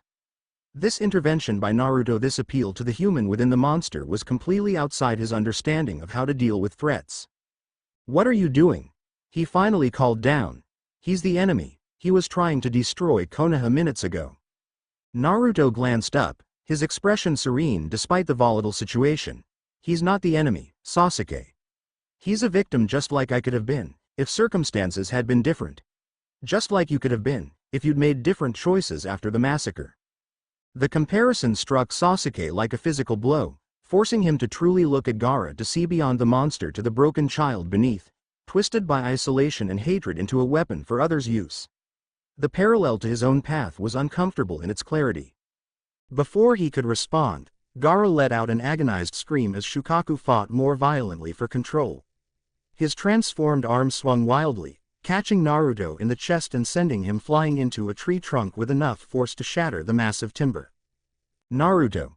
Temari called out in alarm, instinctively raising her fan as Gaara's transformation accelerated once more. "Stay back," Naruto ordered, emerging from the splintered remains of the tree without apparent injury, golden chakra still flowing around him undisturbed. He's fighting for control, but Shukaku is strong. We need to help him. How? Konkuro demanded. No one has ever reversed a transformation once it begins. I have, Naruto replied simply, approaching the thrashing Gaara once more, with your help. Understanding dawned in Temari's eyes. What do you need us to do? Remind him who he is, Naruto instructed. Not what others made him to be, but who he was before your brother, a child with dreams before they twisted him into a weapon. Remind him he's not alone anymore. As the Sand siblings cautiously approached their transformed brother, trying to reach him with memories and affirmations most had thought long forgotten, Naruto prepared his own intervention. Forming a unique hand sign, he closed his eyes in deep concentration. What's he doing? Sasuke asked Naruto's clone, which still stood near Temari. Entering Gaara's mindscape, the clone explained quietly. To help him face Shukaku directly. It's something only another Jinchuriki can do. His mindscape, Sasuke repeated uncertainly. The mental space where a tailed beast and its host can interact directly, the clone clarified. It's dangerous if Shukaku overwhelms both of them there, the transformation will complete instantly. But if Naruto can help Gaara assert dominance, then Gaara might regain control, Sasuke finished, understanding dawning. The clone nodded. Exactly, and more importantly, establish a healthier relationship with his tailed beast for the future. As they watched, Naruto's golden chakra extended from his body, forming tendrils that connected to Gaara's forehead specifically to the love kanji carved there. The moment they connected, both Jinchuriki went absolutely still, their eyes closed, as though they had entered a trance state. Now we wait, the clone murmured. And hope. Inside Gaara's mindscape, Naruto found himself in a vast desert beneath a blood-red moon. The landscape was dotted with the bleached bones of massive creatures, a visual representation of the desolation within Gaara's psyche. In the distance loomed an enormous cage partially submerged in sand, from which malevolent laughter echoed. Welcome, little Nine Tails, came a guttural voice as golden eyes the size of wagons appeared in the darkness of the cage. Come to watch me devour my pathetic host at last? Shukaku, the one-tailed tanuki, pressed against the bars of his metaphysical prison, his massive form making even the giant cage seem inadequate.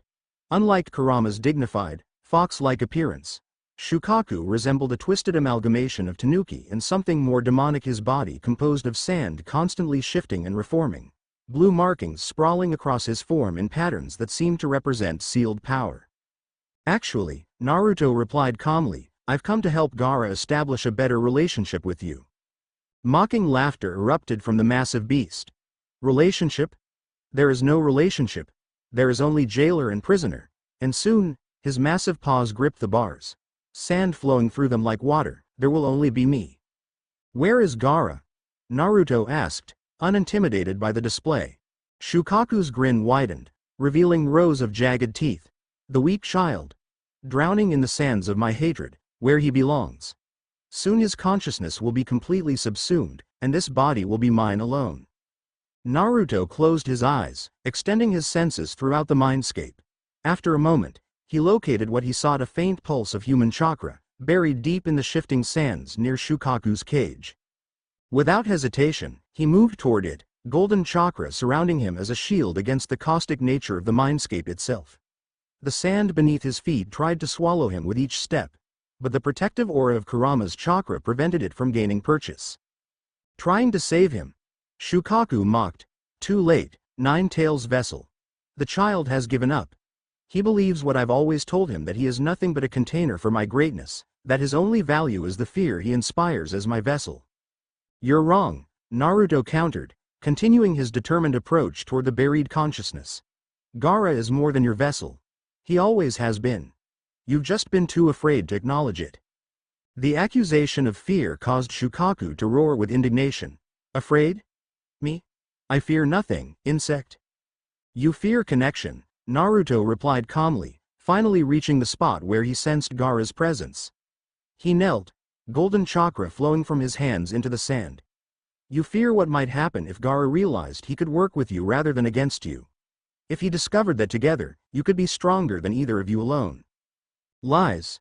Shukaku snarled, but something in his tone had changed, a defensive note that hadn't been there before. Naruto's hands sank into the sand, searching for Gaara's submerged consciousness. The truth is, Shukaku, you're as lonely as he is.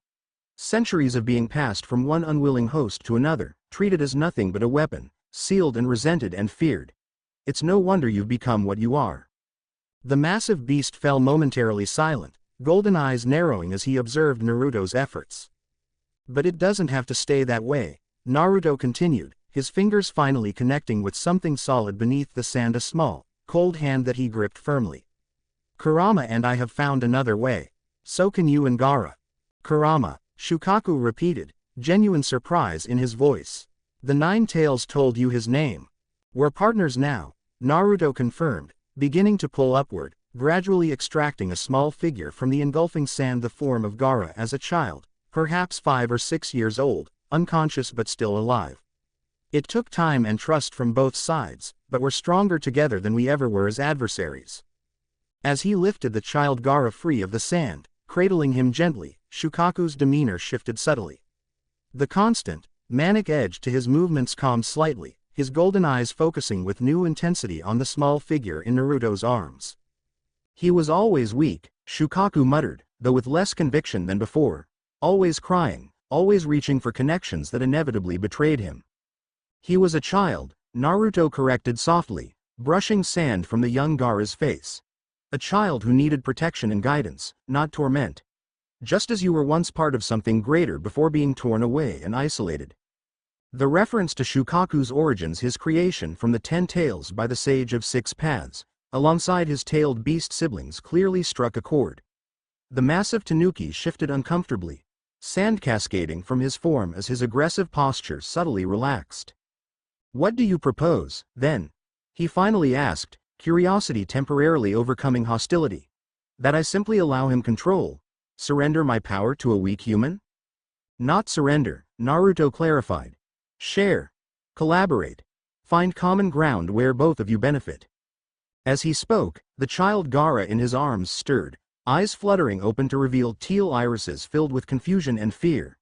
When he saw Naruto, he shrank back instinctively. Who are you? The child whispered, his voice that of a frightened boy rather than the homicidal teenager Gaara had become. Are you here to hurt me too? No, Gaara, Naruto assured him gently. I'm here to help you find your way back. Your siblings are waiting for you to Mari and Kankuro. They need their brother. The child's eyes widened slightly. They need me. Yes, Naruto confirmed. Not as a weapon or a monster. As Gaara, their brother who they love despite everything that's happened.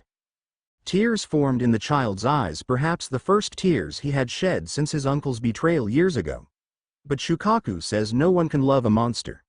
That I can only exist by destroying others. Look at me, Gaara, Naruto instructed softly. When the child met his gaze, Naruto allowed his own eyes to shift to Kurama's slitted crimson. I carry a tailed beast too. People feared me, isolated me, saw only the monster inside. But I found people who saw me, the real me. You can too, starting with your siblings who are fighting for you right now in the physical world. The child Gaara sat up in Naruto's arms, looking toward Shukaku's cage with newfound courage. Is it true? He asked the massive beast directly. Could I be more than your vessel? More than a killer? Shukaku's golden eyes narrowed, studying the small child with an unreadable expression. After a long moment, he huffed, sand swirling around his massive form. Perhaps, he conceded reluctantly. But why should I allow it? What benefit is there for me in this collaboration you propose? Freedom from hatred, Naruto answered simply. A partner rather than a jailer. And eventually, perhaps, something neither of you have truly experienced: acceptance. As the child Gaara and Shukaku considered his words, the mindscape around them began to shift. The blood-red moon softened to a more natural silver, and patches of the endless desert began to show signs of life: small cacti and desert flowers pushing through the sand, symbols of resilience and growth. It won't be easy, Naruto cautioned them both. Trust takes time to build, especially after so much pain on both sides. But it begins with a choice to try a different path than the one that has brought you both nothing but suffering.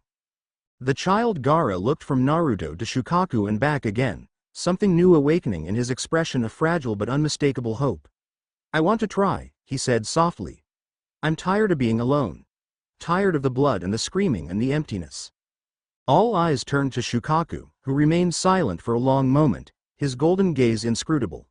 Finally, he released a gusty sigh that sent sand swirling throughout the mindscape. TCH. Sentimental humans, he grumbled. Fine. We can attempt this collaboration, but if it fails. It won't, Naruto interrupted confidently. Not if you both commit to it. The child Gaara stood, approaching Shukaku's cage with tentative steps. When he reached the bars, he extended one small hand toward the massive beast. Partners. He offered, his voice trembling slightly but determined. Shukaku stared at the tiny hand, bewilderment evident in his expression. Slowly, almost reluctantly, he extended one enormous clawed finger, pressing it gently against Gaara's palm in the simplest possible handshake. Partners, he agreed grudgingly. For now. As they made contact, the mindscape flared with brilliant light, not the chaotic, destructive force of their previous interactions, but something harmonious and balanced. The sand beneath their feet solidified into stable ground, and the bars of Shukaku's cage began to transform, becoming more like a permeable boundary than a prison. It's working, Naruto observed with satisfaction. The transformation is reversing in the physical world. The child Gaara turned to him, his form already beginning to age back toward his teenage self as his consciousness fully reawakened. Thank you, he said simply, the words carrying the weight of a lifetime of isolation finally broken. Naruto smiled warmly. Thank yourself, Gaara, you made the choice that mattered. Now it's time to return to your siblings, they're waiting for you. As the mindscape began to fade around them, signaling their return to physical consciousness, Shukaku called out one last time. Nine-Tails vessel. Naruto turned questioningly. Tell Kurama. The Tanuki began, then seemed to reconsider. Tell him I haven't forgotten our last match. Next time, the outcome will be different. Despite the competitive words, there was almost a hint of camaraderie in Shukaku's tone, a gesture that, coming from the historically most unstable of the tailed beasts, represented significant progress. Naruto grinned. I'll let him know. In the physical world, the transformation reversed with surprising speed. Sand receded from Gaara's body, returning to his gourd as his arm and face reverted to human form.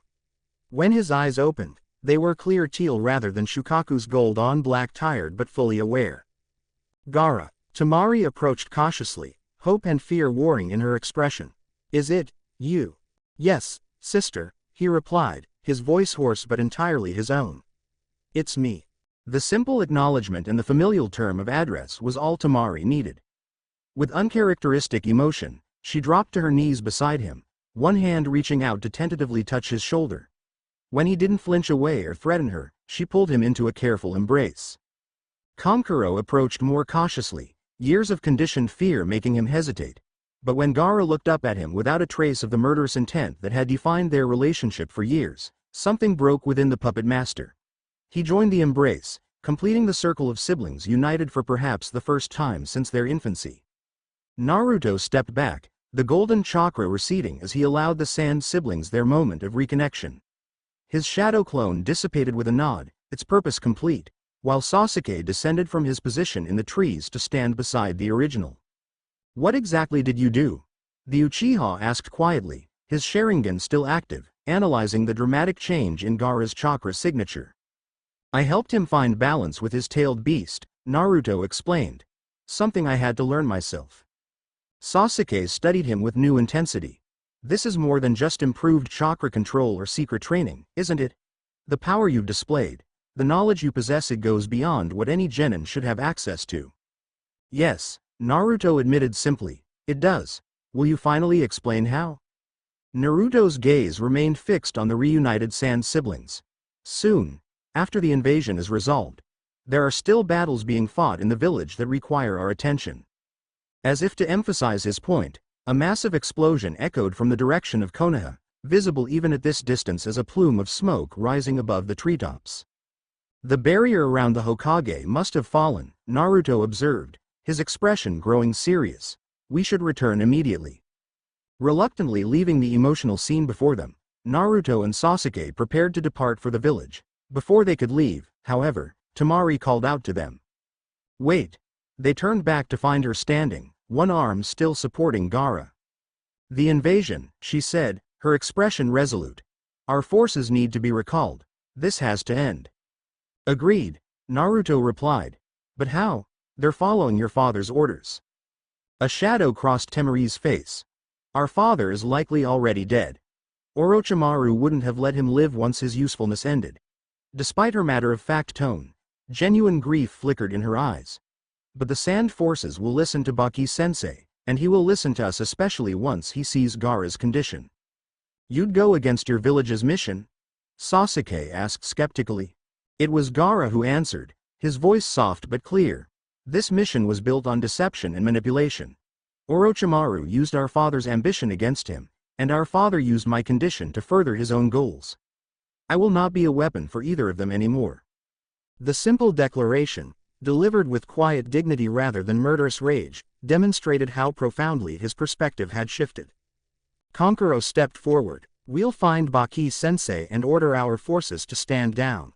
You have my word. Naruto assessed them carefully, searching for any sign of deception but finding only sincerity. After a moment, he nodded. I believe you. Can you travel, Gaara? The red-haired shinobi nodded, though fatigue was evident in his posture. Yes. The balance is different now. Maintaining control requires less constant effort. Good, Naruto replied. Then let's end this invasion before more lives are lost on either side. At the roof of the Hokage Tower, the purple barrier had indeed collapsed.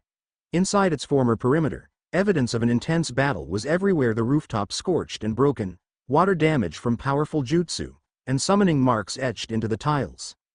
The combatants, however, were gone. They moved to another location, Kakashi observed, examining the scene with his Sharingan exposed. The chakra trail leads southeast toward the forest. Orochimaru is retreating, an Anbu commander concluded. The third and Jiraiya-sama must have forced him back. Or he's leading them into a trap, Kakashi countered grimly. We need to follow immediately. Before they could organize a pursuit team, however, the situation throughout the village demanded their attention. The collapse of the barrier seemed to signal a shift in the invasion's momentum. Sand forces in several sectors were suddenly falling back, their coordinated retreat suggesting new orders rather than tactical defeat. Something's changed, Kakashi noted, observing the battlefield from their elevated position. The Sand Ninja are withdrawing, but the Sound forces continue to fight. Divided command, the Anbu commander suggested, or perhaps dissension in their alliance. Their speculation was interrupted by the arrival of a messenger, a young chunnin breathless from racing across rooftops. Kakashi-san. The Sand commanders are requesting parley at the main gate. They say their forces are standing down on orders from the Kazecage's children. Kakashi's visible eye widened slightly. The Kazecage's children? Interesting. Moments later, Naruto and Sasuke arrived, landing on the rooftop with evident urgency. The situation with Gaara is contained, Naruto reported immediately. And the Sand siblings are ordering their forces to retreat.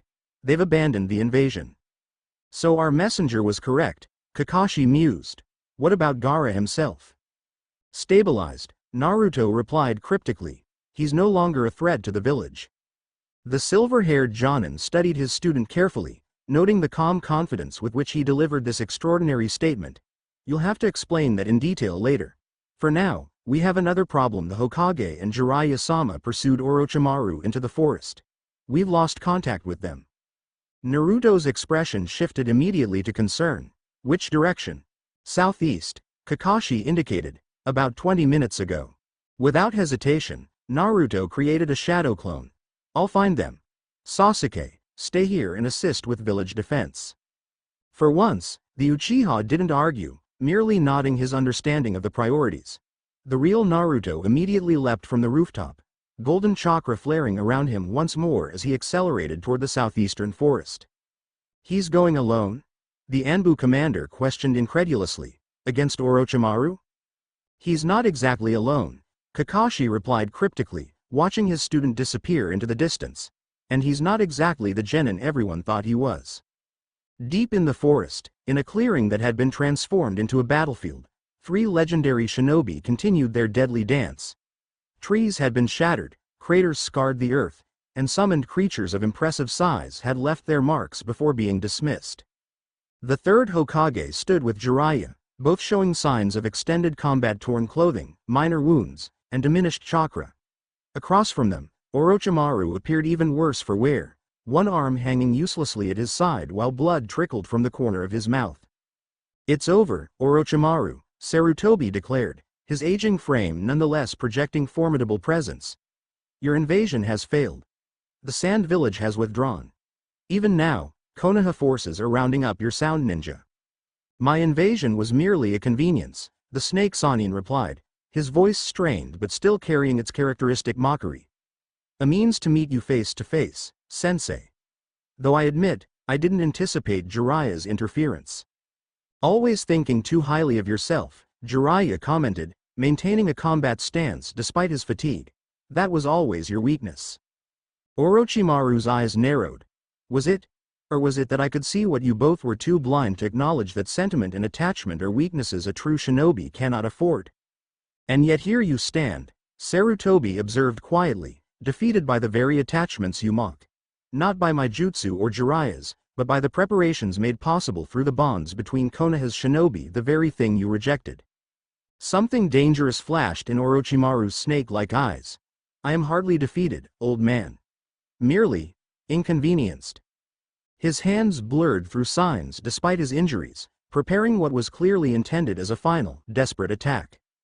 "Seal him now, sensei," Jiraiya called urgently, recognizing the sequence, "before he completes." Before either could act, a golden flash illuminated the clearing as Naruto arrived, landing between the combatants with enough force to create a small crater beneath his feet. "Naruto!" the Hokage exclaimed in surprise. "What are you doing here?" "Ensuring history doesn't repeat itself," Naruto replied cryptically, his attention fixed on Orochimaru. "Hello again, Snake. We have unfinished business from the Forest of Death." Recognition flickered in Orochimaru's eyes, followed by something almost like wariness. The Nine-Tails brat. With that intriguing chakra mode again. "One of several," Naruto confirmed, the golden energy around him intensifying. "But this one should be more than sufficient for you in your current condition." Orochimaru's laugh held a touch of genuine amusement despite his precarious situation. "Such confidence from a genin.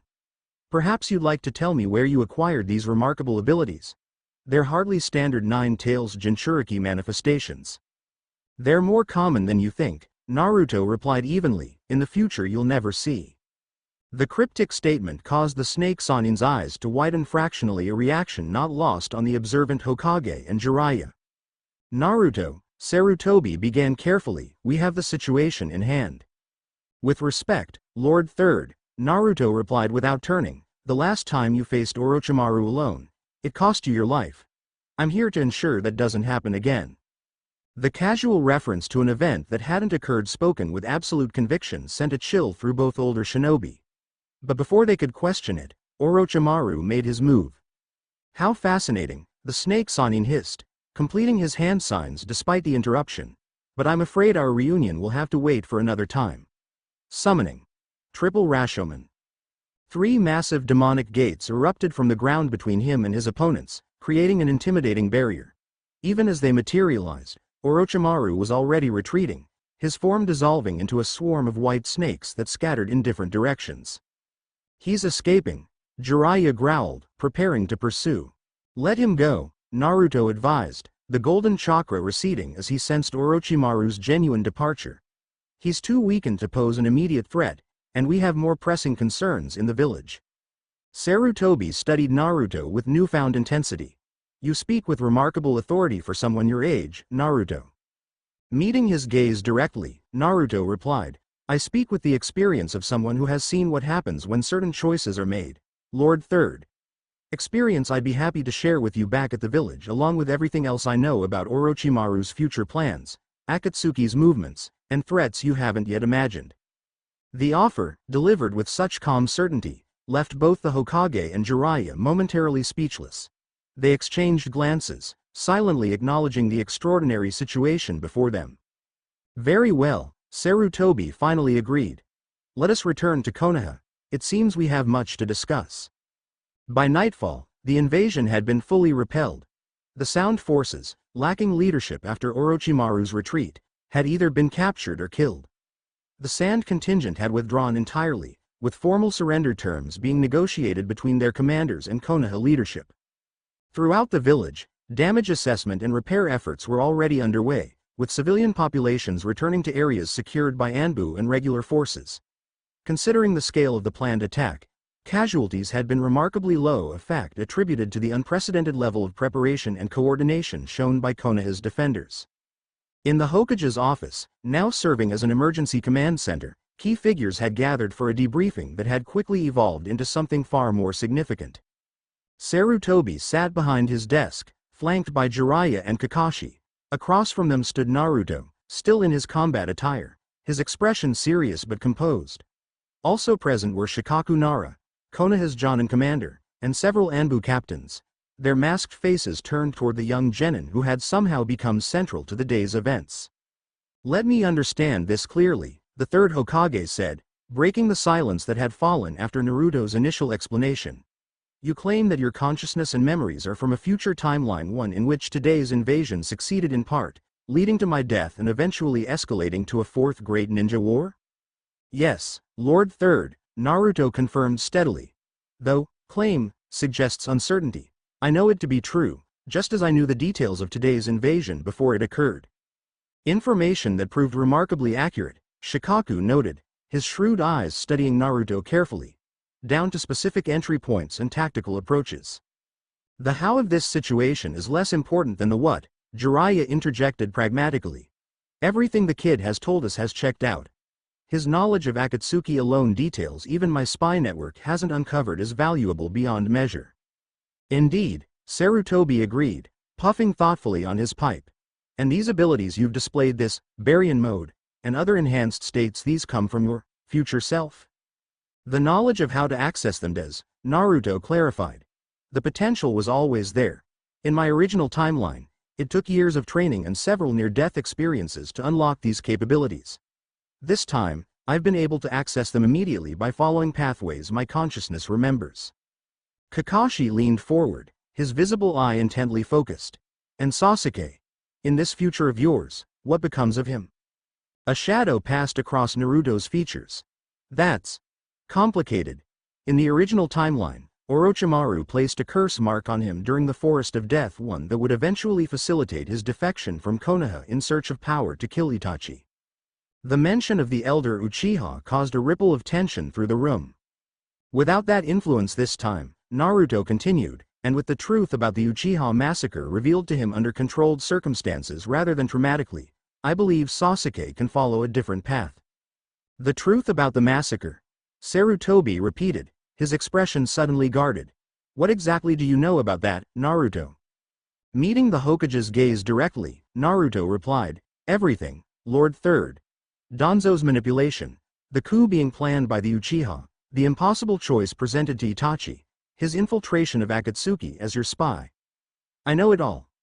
Just as I know about Root's continued operations despite your official disbandment order."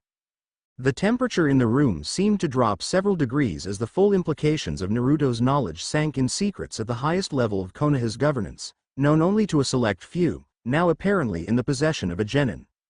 "These are dangerous matters to speak of so openly," Sarutobi cautioned, gesturing subtly to the Anbu guards. "Everyone in this room is loyal to you, not Danzo," Naruto stated with certainty. "I made sure of that before beginning this conversation. The roots of the tree can be pruned without damaging the trunk, Lord Third. But that's a discussion for another time."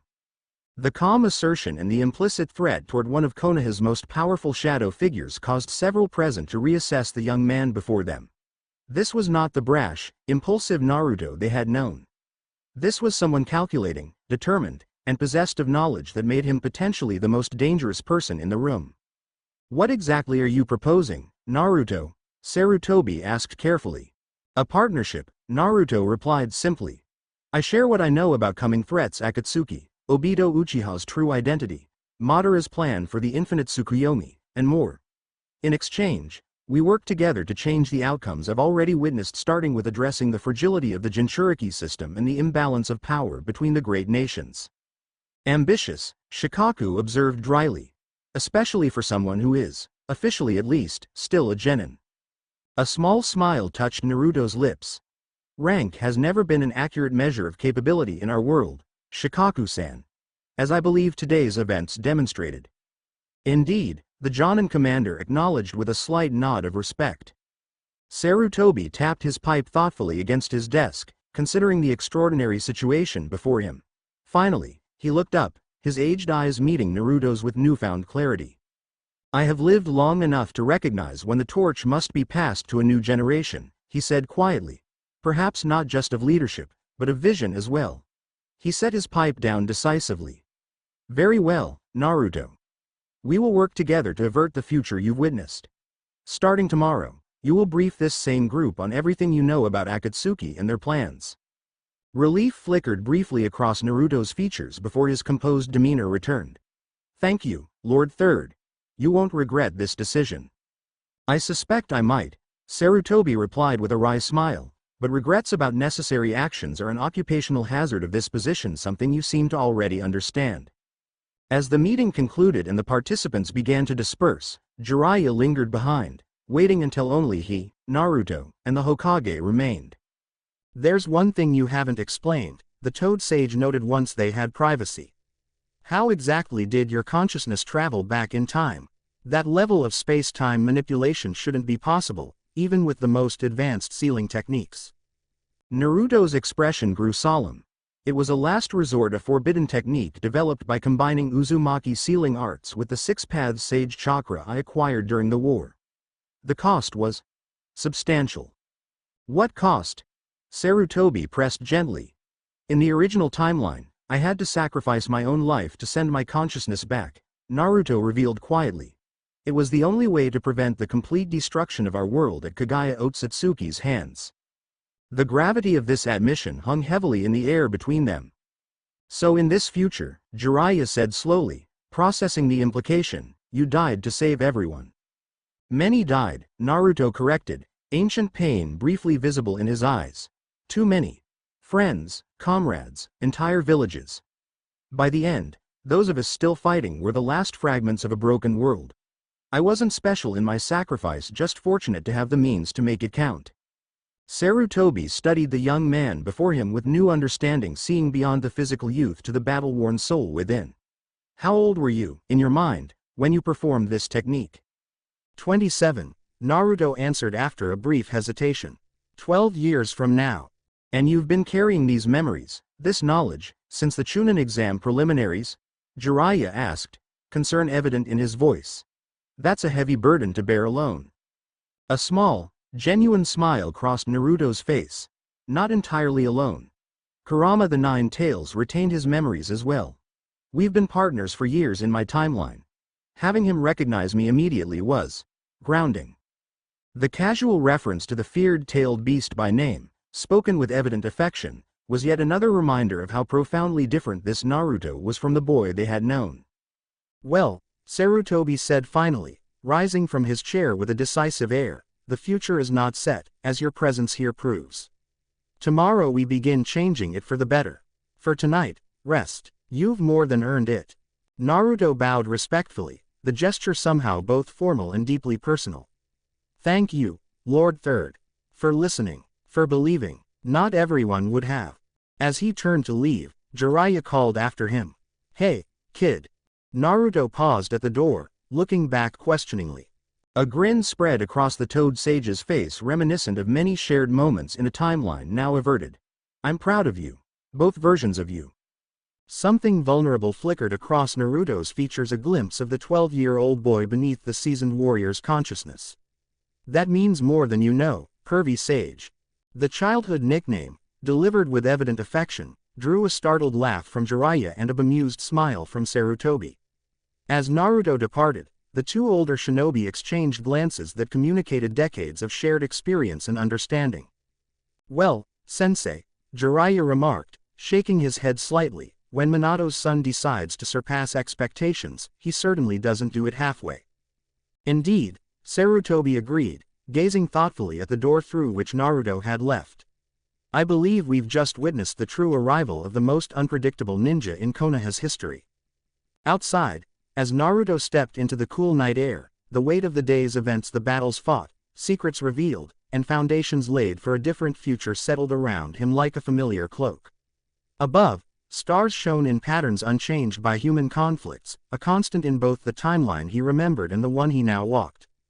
For the first time since his consciousness had arrived in this younger body, he allowed himself to feel genuine hope, not just determination or strategic satisfaction, but true hope that things could be different this time. Better. The invasion had been repelled with minimal casualties. The third Hokage lived. Gaara had begun a journey toward healing rather than further destruction. All substantial deviations from the original timeline. Small ripples creating larger waves. Changes compounding upon changes. As he made his way through the darkened village, his enhanced senses detected a familiar chakra signature waiting ahead. Hinata, seated on a bench near the path to his apartment, apparently waiting for him despite the late hour. Another change, he reflected with a small smile. In his original timeline, it had taken years for him to truly see what had been in front of him all along. This time would be different in so many ways. Naruto-kun, she greeted softly as he approached, rising from the bench with evident relief. You're all right. I am, he confirmed, allowing some of his carefully maintained composure to soften in her presence. Thanks to your warning about the invasion and all our preparation. Her pale eyes studied him with that unique Hyuga perception that seemed to see beyond the physical. You've revealed yourself to the Hokage, haven't you? Your true abilities, your knowledge. Naruto nodded, unsurprised by her insight. During their training sessions, he had shared more with Hinata than with anyone else. Hints about his foreknowledge, fragmentary glimpses of the future he remembered. Not everything, but enough that she had pieced together more than most. It was time, he acknowledged. The invasion created the opportunity to demonstrate what I know without raising too many questions about how I know it.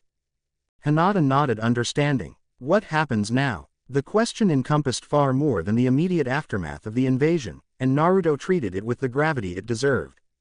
Change, he replied simply. For Konoha, for the shinobi world, for us. The future I remember doesn't have to be the future we create. Something in his tone caused Hinata to step closer, her natural shyness tempered by concern for him. You carry so much, Naruto-kun. The weight of a world that no longer exists, trying to prevent tragedies no one else remembers. The simple acknowledgement of his burden spoken with such gentle understanding touched something deep within him.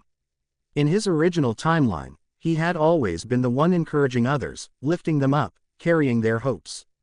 How strange and wonderful to have someone see through his strength to the weight beneath. Not alone, he reminded her, reaching out to take her hand in a gesture that would have been impossible for his 12-year-old self. That's the difference this time. I'm not facing it alone. In the moonlight, with the village quiet around them and the future stretching unknown before them, they shared a moment of simple connection, two souls recognizing each other across the boundaries of time and circumstance. Tomorrow would bring new challenges, new strategies, new battles to fight. But tonight, in this moment, was for acknowledging how far they had already come, and the hope that burned bright for the path ahead. Change had begun, and it was beautiful. Chapter 3 End.